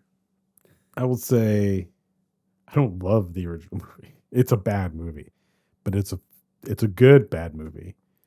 And it's another example of, I mean, there's a lot of stuff that happened with that, but it is somebody taking a big swing at something, missing by a lot. Yeah. But taking a swing and really, when you look at it as an adaptation, it's like, it's not, it's not, I think as we get further away from it, it's not as bad as an adaptation as you thought it was when it came out. Because is it anything like the game? No. But that's the thing is the games don't have a story. And so especially at that point, he's like, what were they supposed to do? I think at that point there was only Mario Brothers 1. It might have been through 3. World had came out because Yoshi's in the movie. The first Mario games are largely just like the princess is kidnapped. Go get the princess. Yep. And which, I mean, yeah, they could have just done that. I mean, they kind of did. They just took it in a weird, dirty Blade Runner fungus covered. I mean, it literally Blade Runner. But there is a there's a deleted scene from that movie that was supposed to be the ending credit scene instead of the one that they have in there. Oh yeah, where Daisy comes back. Where Daisy comes back, it's like, we got to go back. Yeah. The original was Nintendo executives are in an apartment meeting with Spike and the other goon. Yep. And they're like, we love this story. We want to turn it into a game. And what it's supposed to be is the joke is the game is wrong. The game is a mistranslation of what happened. This movie is what actually happened. Again, is that a big fucking take at a weird joke of like most people aren't going to get this? Yep. It's very bizarre. But it does change things like, oh, okay, well, that kind of makes it make more sense. And what a cool, and there's a continuation of that. There's a comic book that does continue it. But it's a fan-made thing. It's kind of a neat world take on Mario. And like if Nintendo ever had the balls to be like, do you want to go to Dino Hatton? Do you want to see gross cyberpunk fungus covered Mario? Yeah. Okay. Like do a Metroid style Mario. It's I mean, it's cool. Yeah, it is. Like I think that's why I like the original movie so much is because of just how fucking weird it is. And also its soundtrack's pretty good. You know, and other than the voice from the game, the woohoo. Yeah, Charles Martinet. I do, and the Super Show. Although the Super Show kind of reminds me of Bob Hoskins. I think the voice of Mario in my head is Bob Hoskins. He's like, let's see if I do the voice. Mama Luigi. That is terrifying. Thank you. Because, I mean, I love Captain Lou as Mario. I mean, dude offered Nintendo to change his name to Mario for the kids. So, like, you know, you have a lot of stuff in the past to reference to this. And you're not the hugest, but you're a big Mario fan. I like Mario. And you know a lot of Mario stuff. You probably probably picked up on most every reference in the movie. There was a few, like, because I've never played some of the newer games. So, like, Galaxy and stuff like that. I kind of recognize some music here and there. I'm like, I had to ask someone else, like, is that one from Galaxy? Because I've heard it, but probably from Smash Brothers. But, so, you know, there's so many, like, references in here that you can, like, pick apart. But we'll go ahead and get into the spoiler part of it. Before we get into it, let's give it our rating. Okay. In case you don't, again, it's kids, you don't know why you care about being spoiled, but. Right. Still, though. Well, my rating, remember our scale is buy it, see it, stream it, burn it. Let's say stream it. Interesting, because I think for me, I actually really like this one enough that I would say buy it. But and you know what? I understand though. I'm not gonna begrudge anybody. I'm not gonna shit anyone's parade. And also, like at its core, this is a kids movie. And I went into this movie in a good mood in regards of like, I wanted this to be really good, and I thought this is going to be really good. And even the first couple of minutes, I'm like, this is really good. You set up Bowser as intimidating in a pretty cool sequence, and beyond anything I'm going to say here in the next couple of minutes, the animation. Oh yeah, visually, the design, like, it's so great. The $100 million is there. You see what they spent their money on. Yeah, and kudos to these animators. Sound design is also great. The music choice is not so great. The musical score, amazing. Yes. And honestly, even someone who's not a big Nintendo, I didn't grow up with Nintendo. I grew up with Sega. But to hear these, but I know the music, and to hear like the classic Nintendo Mario themes done orchestrally or these big versions, I'm like, that's cool. I mean, even the opening, not even the opening movie, the Nintendo logo screen and the music coming up, it gave me a weird feeling. Even to me, was like, this is kind of weird. Yep. In a good way of like, it's crazy to see Nintendo on this big fucking screen. Yeah, it was a very strange feeling. But I noticed that like Sega with Sonic, it's Sega Productions. Yes. Nintendo is just fuck that. We're Nintendo. Yeah. We need to be anything. So, well, whatever. We'll see what they do. Clearly, they're going to make more movies now because this has almost made $500 million in 1 week. And then the opening of the movie, I love the commercial. The Mario Brothers plumbing commercial is fun. Yeah, and then it's the theme from the Super Show. Yes, great. And also, I mean, so just to talk about the Super Mario Super Show theme, it's really not known who owns that. So a lot of people are like, how the fuck did you get a clean version of this? Because the original version will have like Koopa hitting blocks and stuff, and it wasn't a re-recording of it. They got it from Deke. So somewhere out there, because Deke is a defunct company, someone had the file. I think a lot of stuff is now owned by Saban. And so it's just kind of cool that it's still I know there. he owned Deke at one point, but it's that bit's fun. The commercial itself is fun. Oh, and the lady who is the woman in the commercial played Princess Peach in the Super Mario Bros. Super Show. And this is the main thing I'm going to get at. Like, there are jokes in that commercial too, where you can tell she's reading her line. Yeah. It's like, the only thing you haven't drained me of is my funds. And like, she's like, what? And like, she looks questionable, like, what? That's a stupid line. It's very Saul Goodman-esque. And then they do when they speak, they do the stereotypical Italian accent of, oh, we're going to save Brooklyn. Ah. Yeah. And you pull back to doing, it's commercial. And it's like, I don't know, is that accent too much? Like, it's kind of, because it is. Oh, yeah. And then they, of course, have Charles Martinet playing a different character. It's like, nah, I think it's great. Woohoo! And that character is playing the arcade machine of Jumpman, which is Mario. I was like, so in the first 2 minutes, I'm like, yes. Yep. This is great. Then we get our first call. Well, this was my favorite bit of the movie, was the side-scrolling. Oh, yeah, the running through there like a Brooklyn, level. And I was like, this is very clever. This is really great. But also in this first 5 minutes where I had my first two problems of, what are these musical cues that you have chosen from Kill Bill's battle theme? Yes. Which is like, look, I mean, I guess it's a reference to Kill Bill. It's not even a reference to Kill Bill. It's music that you play for this kind of thing, but it's like, kids don't get it. I do get it, but it's also like, this is like almost 20 years old. Why are you choosing to use this? Yes. Of all of the Nintendo music you had access to, this isn't even, The scene would have been funny without that music drop. Yep.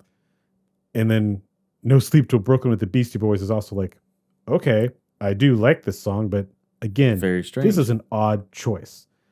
The worst is yet to come, which I'll get into when we talk later, but I loved all of that.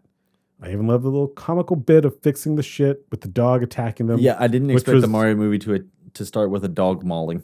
Which was that was very Illumination to me. That was, yeah. But I was still like, okay, I mean, this is funny. And here's my thing too, is Luigi and Mario together was a lot of fun. Charlie Day and Chris Pratt, a lot of fun. Good. So this is my problem, is once they get separated, which is the story of the movie, the pacing for me just dropped hardcore. And like, I'm not saying you should have kidnapped Peach. I like the fact that she's not, and this is a clever subversion. But it kind of sucked not having Mario and Luigi together. And it kind of shows, and that's my issue with this movie, is this pacing is very, very weird. It's very fast. And it didn't even feel it to me. From scene to scene, yeah, we're moving quickly. But the story pacing actually felt, especially when they get separated, felt, okay, can we do something?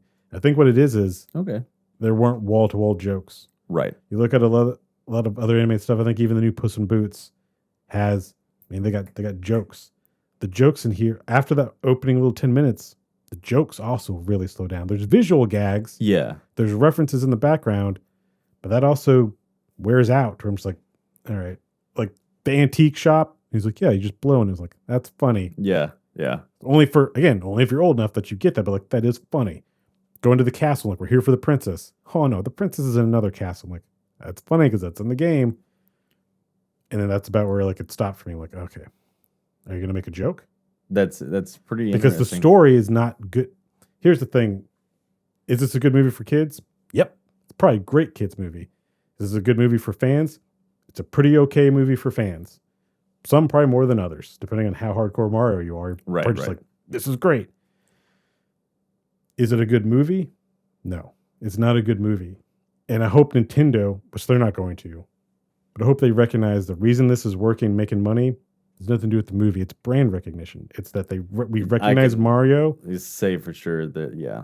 And we recognize all the references that you're making here. And that is, look, clearly it works. You made $500 million.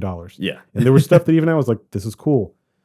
The Mario Kart bit, before they do the Mario Kart bit, and they are building it, and it's like, it's just like in the game when you make your cart. That's funny. Yeah, that was cool. But the story, and I know it's a kid's movie, but like, it doesn't mean it has to be stupid or nothing. And this is not, if you take Mario out of this, the theme of it, the story is not anything. And there aren't even enough jokes in here to support it. There's other things that I liked. I liked Koopa. Fuck. I like Bowser. Specifically Bowser, and also that when he's not being an intimidating villain, when he's by himself in his room, he's just pining over Peach. That was probably my favorite part. The song Peaches was actually like, you just let Jack Black write something. That's the thing too, is I know for a fact y'all didn't write jokes. You just said, hey, we have Jack Black, so you do it. That was great. Which also, good call, because you have Jack Black, so why would you? Also visually one of the best parts of the movie too, just like a music video going on. And even this being a kid's movie, there were things that I still questioned of like, first of all, why is Mario involved in any of this? Peach seems to be able to handle all of this. Like, Mario is a non-factor in this. He's not special. That's because she immediately fell in love with him as soon as she saw him. His weird little body. Yep. Also, do not like ungloved Mario and Luigi. I even had the thought early in the movie, I'm like, are you going to address the fact that they're clearly wearing gloves? And then they get home, they take the gloves off, and it's like their trademark as plumbers is wearing these white gloves. And then looking at their human hands was like, it's like when you see the AI art of The Simpsons or South Park, and you're like, this is real, but I don't like it. That's really funny because I didn't even notice on that Also, is this world meta? Nintendo exists in this world? So, okay. I mean, that is also funny. I like the joke. So there is an original Mario movie that came out in Japan way before any of this. He gets sucked into the game or something, right? Yes. The anime. And so he's playing his Nintendo, his Famicom. So that's pretty much a reference to that. And he's playing Kid Icarus.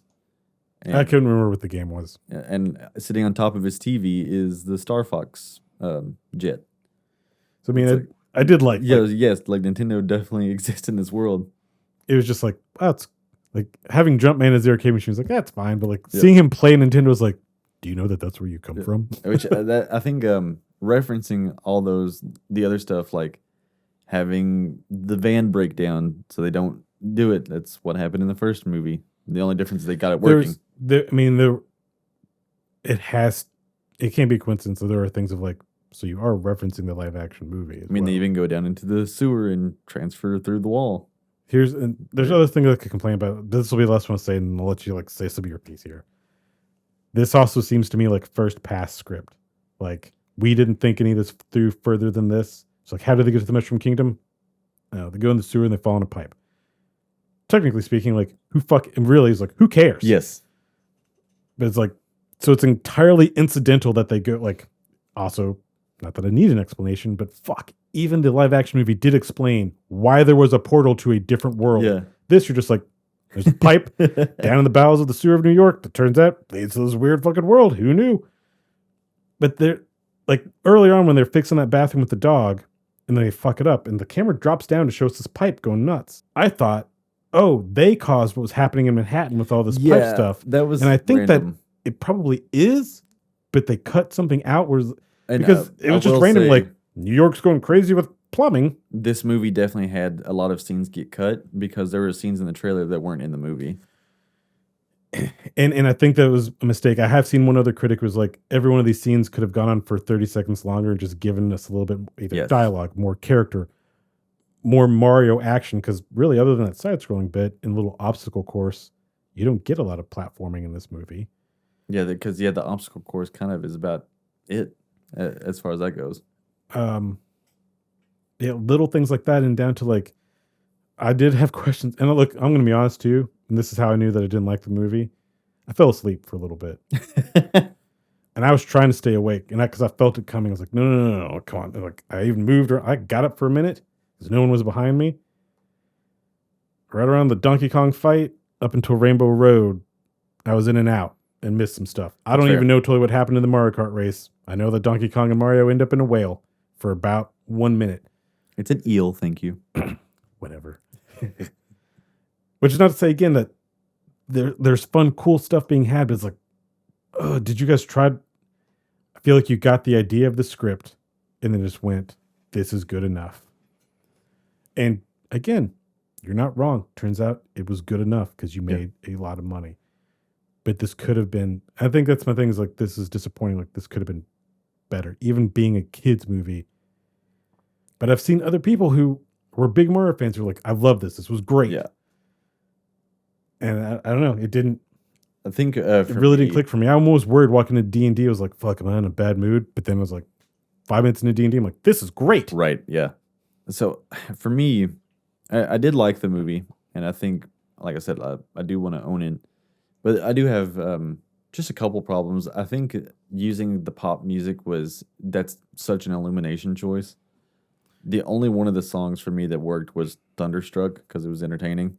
But the part where they're actually going to like to hang out with or to go and see like Cranky Kong, they played Take On Me.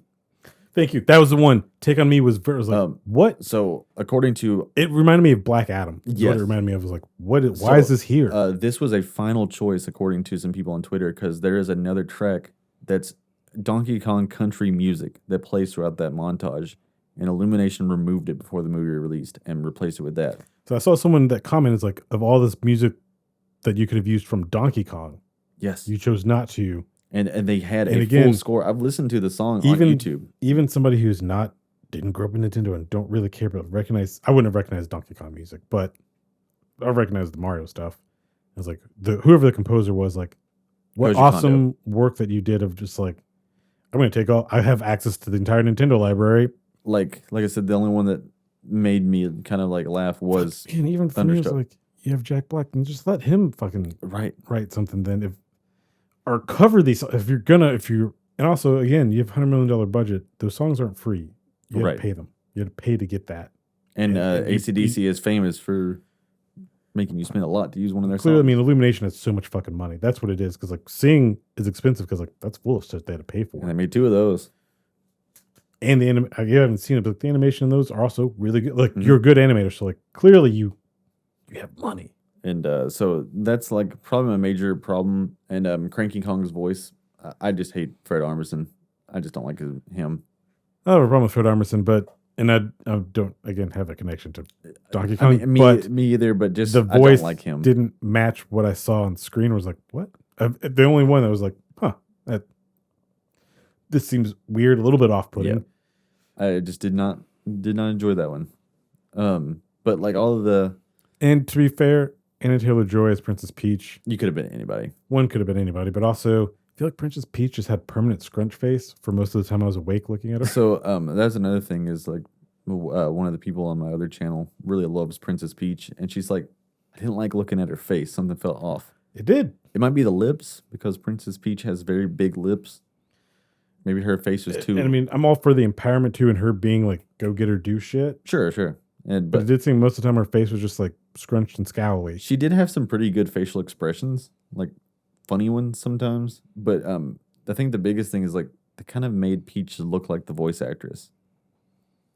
Maybe it was trying to blend the character model with her, which again, that was why you didn't do that with anybody. Like Cranky Kong doesn't look like Fred Armisen. Right, yeah. Donkey Kong doesn't look any more like Seth Rogen than he does Donkey Kong. Right.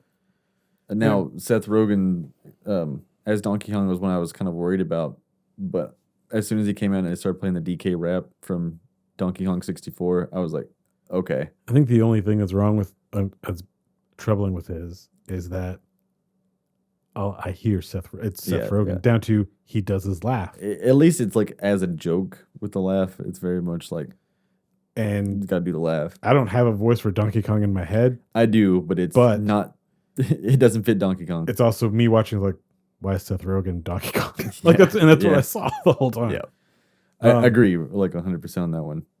But like as far as like the resolution of the movie and stuff with them actually like, okay, here's a giant bomb. Here's my other problem question. Bowser's an incel and he says, I'm going to kill you since you're not going to marry me. For where I was totally awake at this, once I woke up, I was awake. One, there's strong incel vibes from Bowser. Also, like he does kill someone. Also, very weird feelings of like forcing this woman to marry. Like I don't know. I don't know. I'm not going to get into it. There's even the 9/11 aspect of this movie, which I guess is a callback to the original movie. He has the star. It's for Peach, so that she'll marry him. I don't understand how that helps him get her. I don't understand why he thinks that would do it. But that's what's in his head. And again, I know I'm trying to apply a certain logic to a child's movie. Yeah. But you made that the MacGuffin. Yeah. The superstar. My other issue is, why doesn't he fucking use it? Even at the ending battle with him and Mario, he steps in front of it to keep Mario from getting it. It's like, why don't you just use it? Why do you care about stopping him? Are you afraid if you use it, you won't have it to get Peach? I mean yeah. And again, then explain that to me. That should be explained. I understand because I'm an adult. That's like, I know you want Mario to get the star. I get it. Yes. Right? Better. The final fight and stuff was really fun. And I like that they didn't, because they could have done another pop song, but they didn't. I like the final fight because it's Mario and Luigi. And then they do the So Long Gay Bowser from Mario 64 and throw him by his tail. But I don't like that a lot of the action was just punching. I guess. I don't know. You had all these power-ups and you did some cool stuff with the power-ups.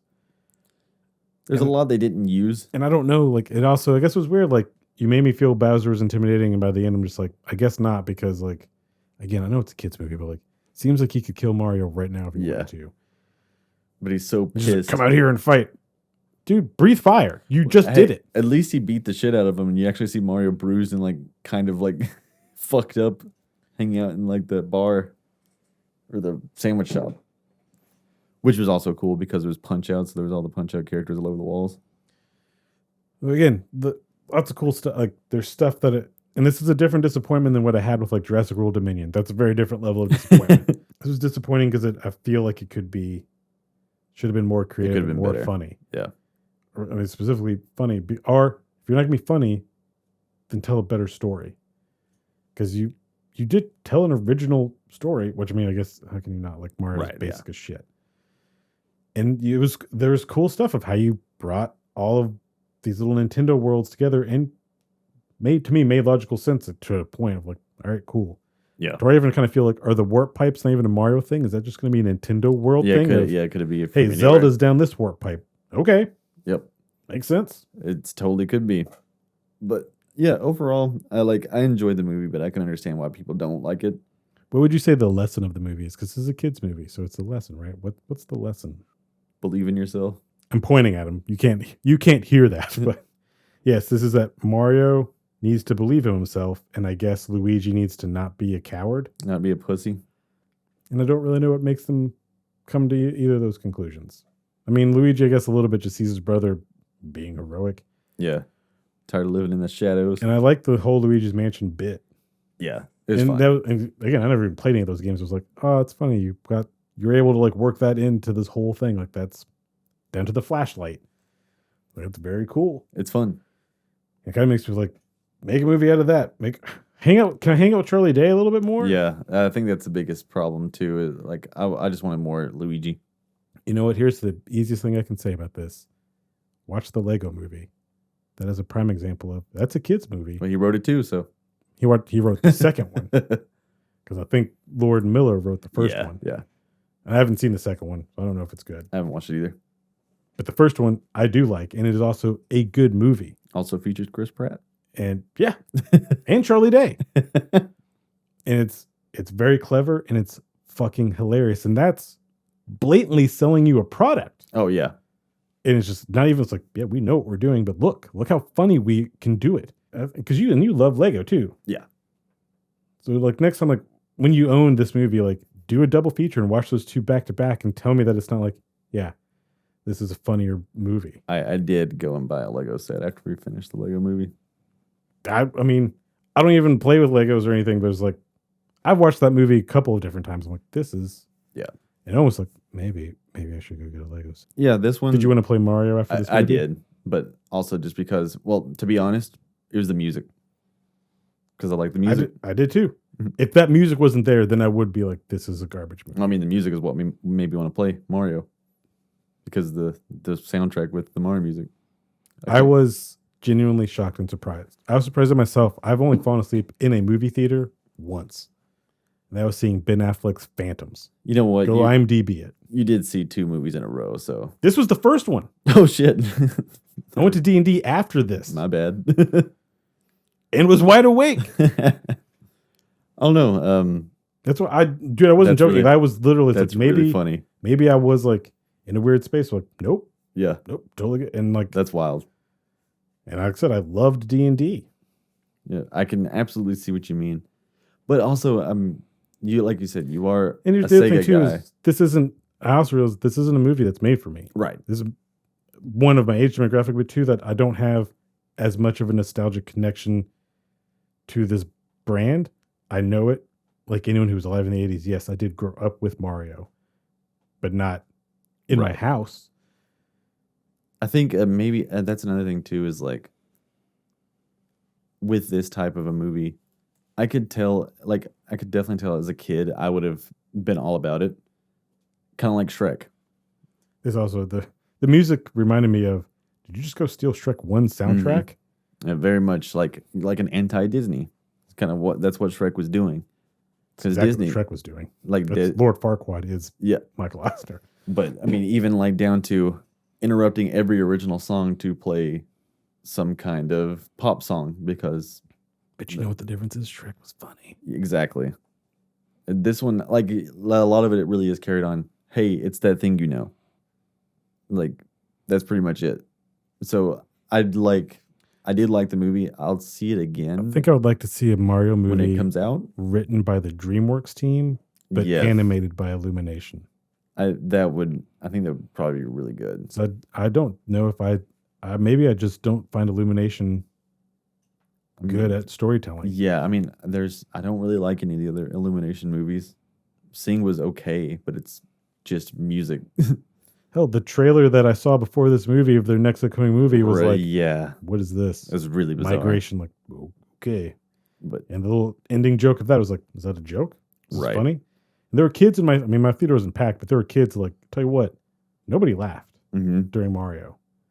There were people like, I could hear them like recognize stuff like, oh, it's this. And like they had a good time, but it was like, A lot of people burst out laughing when Bowser started singing. Okay, I take it back. I chuckled at that because it's funny. Yeah, it's good. And that's also the moment too. Is like, well, that just sounds like Jack Black. Yeah, really good on that one. Honestly, I think if it wasn't for Jack Black, this movie might be pretty terrible. And I'm going to say this. I will defend Chris Pratt. Oh yeah, it was a little bit weird at first, just because like, okay, I've got to accept this. But I tell you what, I didn't hear Chris Pratt. No, the trailer really picked like the worst voice lines possible. And eventually I was like, this voice fits this model. Again, the weirder part for me with Mario was like, put your fucking gloves on. Fucking gloves. And to a degree, sometimes like, keep your hat on. It's put your hat back on. When you're not this. I felt the same way. I didn't like him without his hat. Oh, explain this to me. The bullet bills. Because maybe I missed it too. Maybe the movie did explain it while I was asleep. The giant bullet bill, which I guess is Destroy the Mushroom Kingdom. Bonsai Bill is one of their names. So Mario chases it down, attacks it to save the Mushroom Kingdom, which then in turn gets it redirected to go into the warp tunnel, which then explodes part of New York and sucks some of the Mushroom Kingdom into New York, which also 9/11 is part of Brooklyn. Yeah, like and we just don't worry about that, y'all. Mario hits him and he doesn't do anything, and then Mario flips his tail into his eyeball, and that does it. Like it makes him look over. And I know that it's a kids movie, but I was very confused of like, why did that work? Why would that? Nothing else bothered it. I can't explain this to you. It was very strange. For one thing, I didn't know bullet bills were alive. I mean, they have eyes, so I guess I assume. I thought they were painted on. Well, I guess, yeah, in the game, I probably did assume they were painted on because they just go straight. They don't do anything. Yeah. That's the other thing is there's weird stuff of like, why aren't there more Goombas? Like they're the most common I mean, I know the turtles are a big deal, and the turtle troops were pretty cool, but we didn't get the Hammer Bros. The one that I was missing was a Chain Chomp. It's my favorite. Oh yeah, we didn't.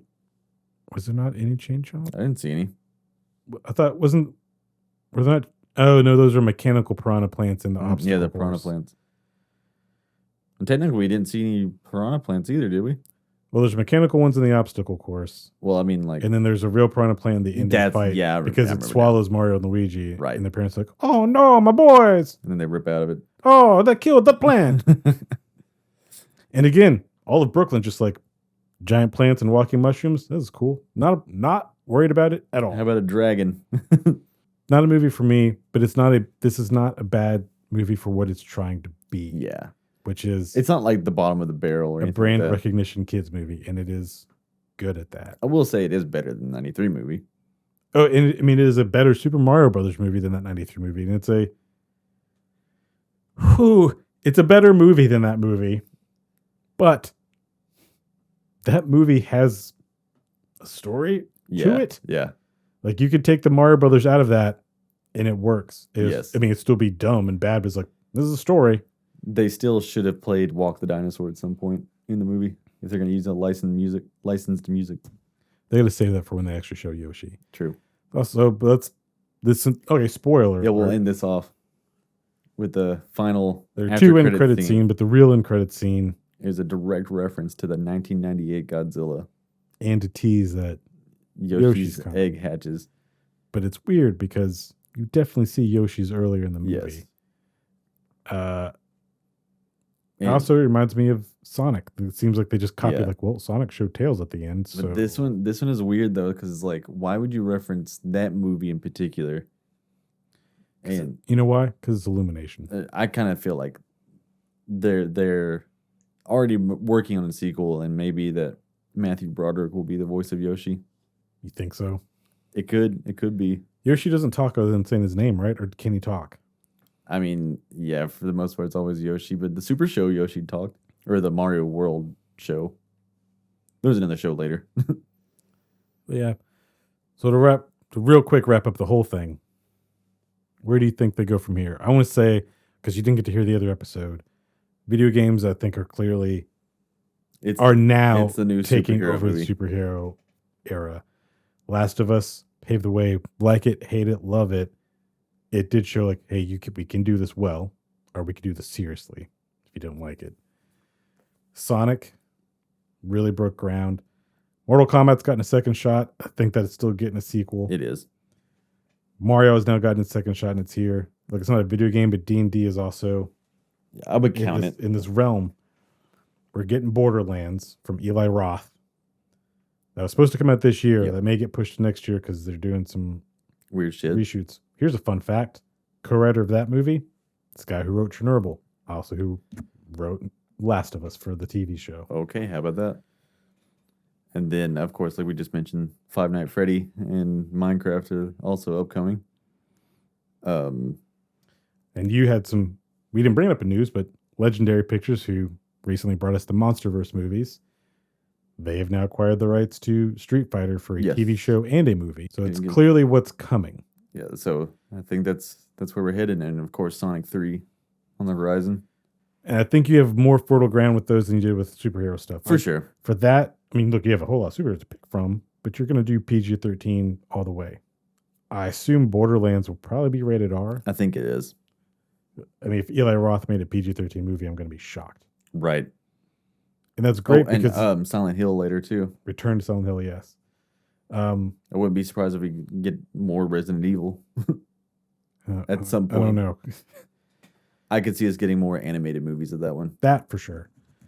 But I don't know, if this boom takes off, then Capcom will absolutely be like, okay, well, let's do it again. Maybe we'll get it right. The next Castlevania series upcoming soon. And again, that you can, and we're getting animated adaptations of things, movies, shows. To narrow it all down, though, with Nintendo, what do you think they're going to do?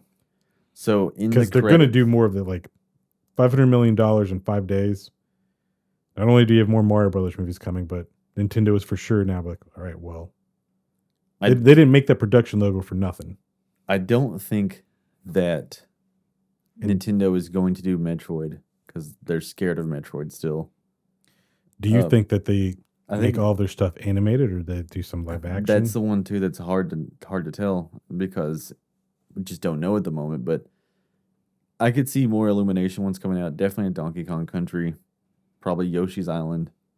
So you think first sticking in the Mario universe? I think so, but I could see Zelda pretty soon afterwards, and maybe just some like weird offshoot stuff like Kirby. Exactly, yeah, Kirby.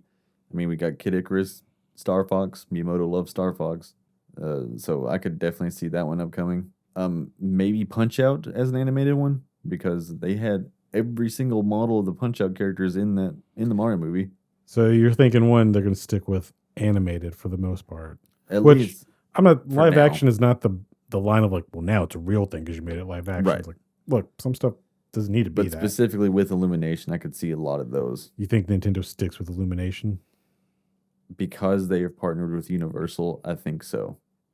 So if they do live action, it will be Universal. Maybe once the Fast series has died out, they'll bring in F-Zero. Yeah. That'd be some shit if F-Zero gets a movie before a new game. You make some 45-year-old nerds very happy, like, oh, F-Zero's getting... Yep. That would be funny, though. They're like, we're not making a game, but we'll make a movie. Yep. But yeah, I think that's kind of where we're headed right now. With Nintendo, everything else is free range. I could see fucking Gex. Get a Gex movie. You even know what Gex is? Yeah, Gex, the super secret agent Gecko. I remember Gex and Bubsy. I know all of the three. I was like 10 years old when all this boomed. Crash Bandicoot. I'm honestly surprised it hasn't gotten like a TV show or something. Well, I think that like Spyro. I don't know if Skylanders had a show or not. It did on Netflix. Okay.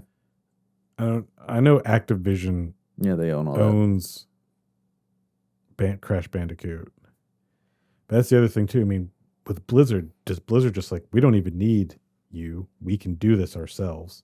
Hey, Tracer was in Ready Player One, and which is also although Universal. Also they might be like, or we cannot do the work and we'll let someone else do it. But like, yeah, we have all these properties too. Yeah, that have stories to them. But I think stuff like a Gex, that is something 10 years down the road when not only is this now established, like people will go to video game movies, but also like we got to pull some deep cut stuff. That's like a Howard the Duck kind of shit, right? So that's after you've had your video game version of the Avengers. Yeah. Once we get Smash Brothers from Nintendo films, then you'll see Bubsy and Gex team up. God. I mean, there's a shit ton of video games to choose from. And I'm sure there's a lot of studios out there that are like, let's go. Sad part is it's all going to come down to actually money of like, will the game studio publish, will EA, how much will you license this thing out for? The Sims, the movie, the parody of the Barbie movie. Because now I think you have creators who are like, I will put effort in. I want to make a good thing out of this. For sure. Or some that probably grew up like, I grew up with this, so yes, I want to tell the story the right way. I guess that's kind of where we're at in this world. So I know what you want. You want Metroid. No, I don't. You don't want a Metroid movie. Because I'm afraid. If they made it like they did this Mario movie. I'm dreading it, in fact. With the effort that the Mario movie got made, would you take that Metroid? I don't know. And what rating did you give Mario? Buy it? Yeah. Okay. But mostly just because Metroid is too... It's not as easy as Mario. Or like Zelda. At least look at the Zelda games. Like there's individual games. There's pocket worlds. You can choose one.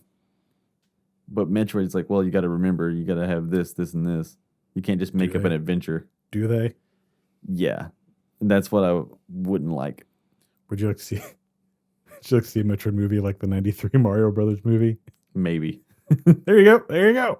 Those two directors are still alive. Yeah, maybe. That might be pretty cool. John Leguizamo will probably be in it. Yeah, that'd be good. He plays the Metroid. So, yeah, write us at shallowcinemashow@gmail.com. That place. You can follow us on Twitter, that is now active officially. Comment on this if you're on the YouTube version of this. Yes. Or the Spotify comment. I don't know. They do now, actually. I don't read your comments unless I'm lonely. But let us know. What did you think of? Have you seen any of those movies? If you haven't, we ruined them for you. But did you see them? Did you like them? What did you think about it? What do you want to see come from this? You ready to get out of here? Go down this warp pipe? Woohoo! Let's go.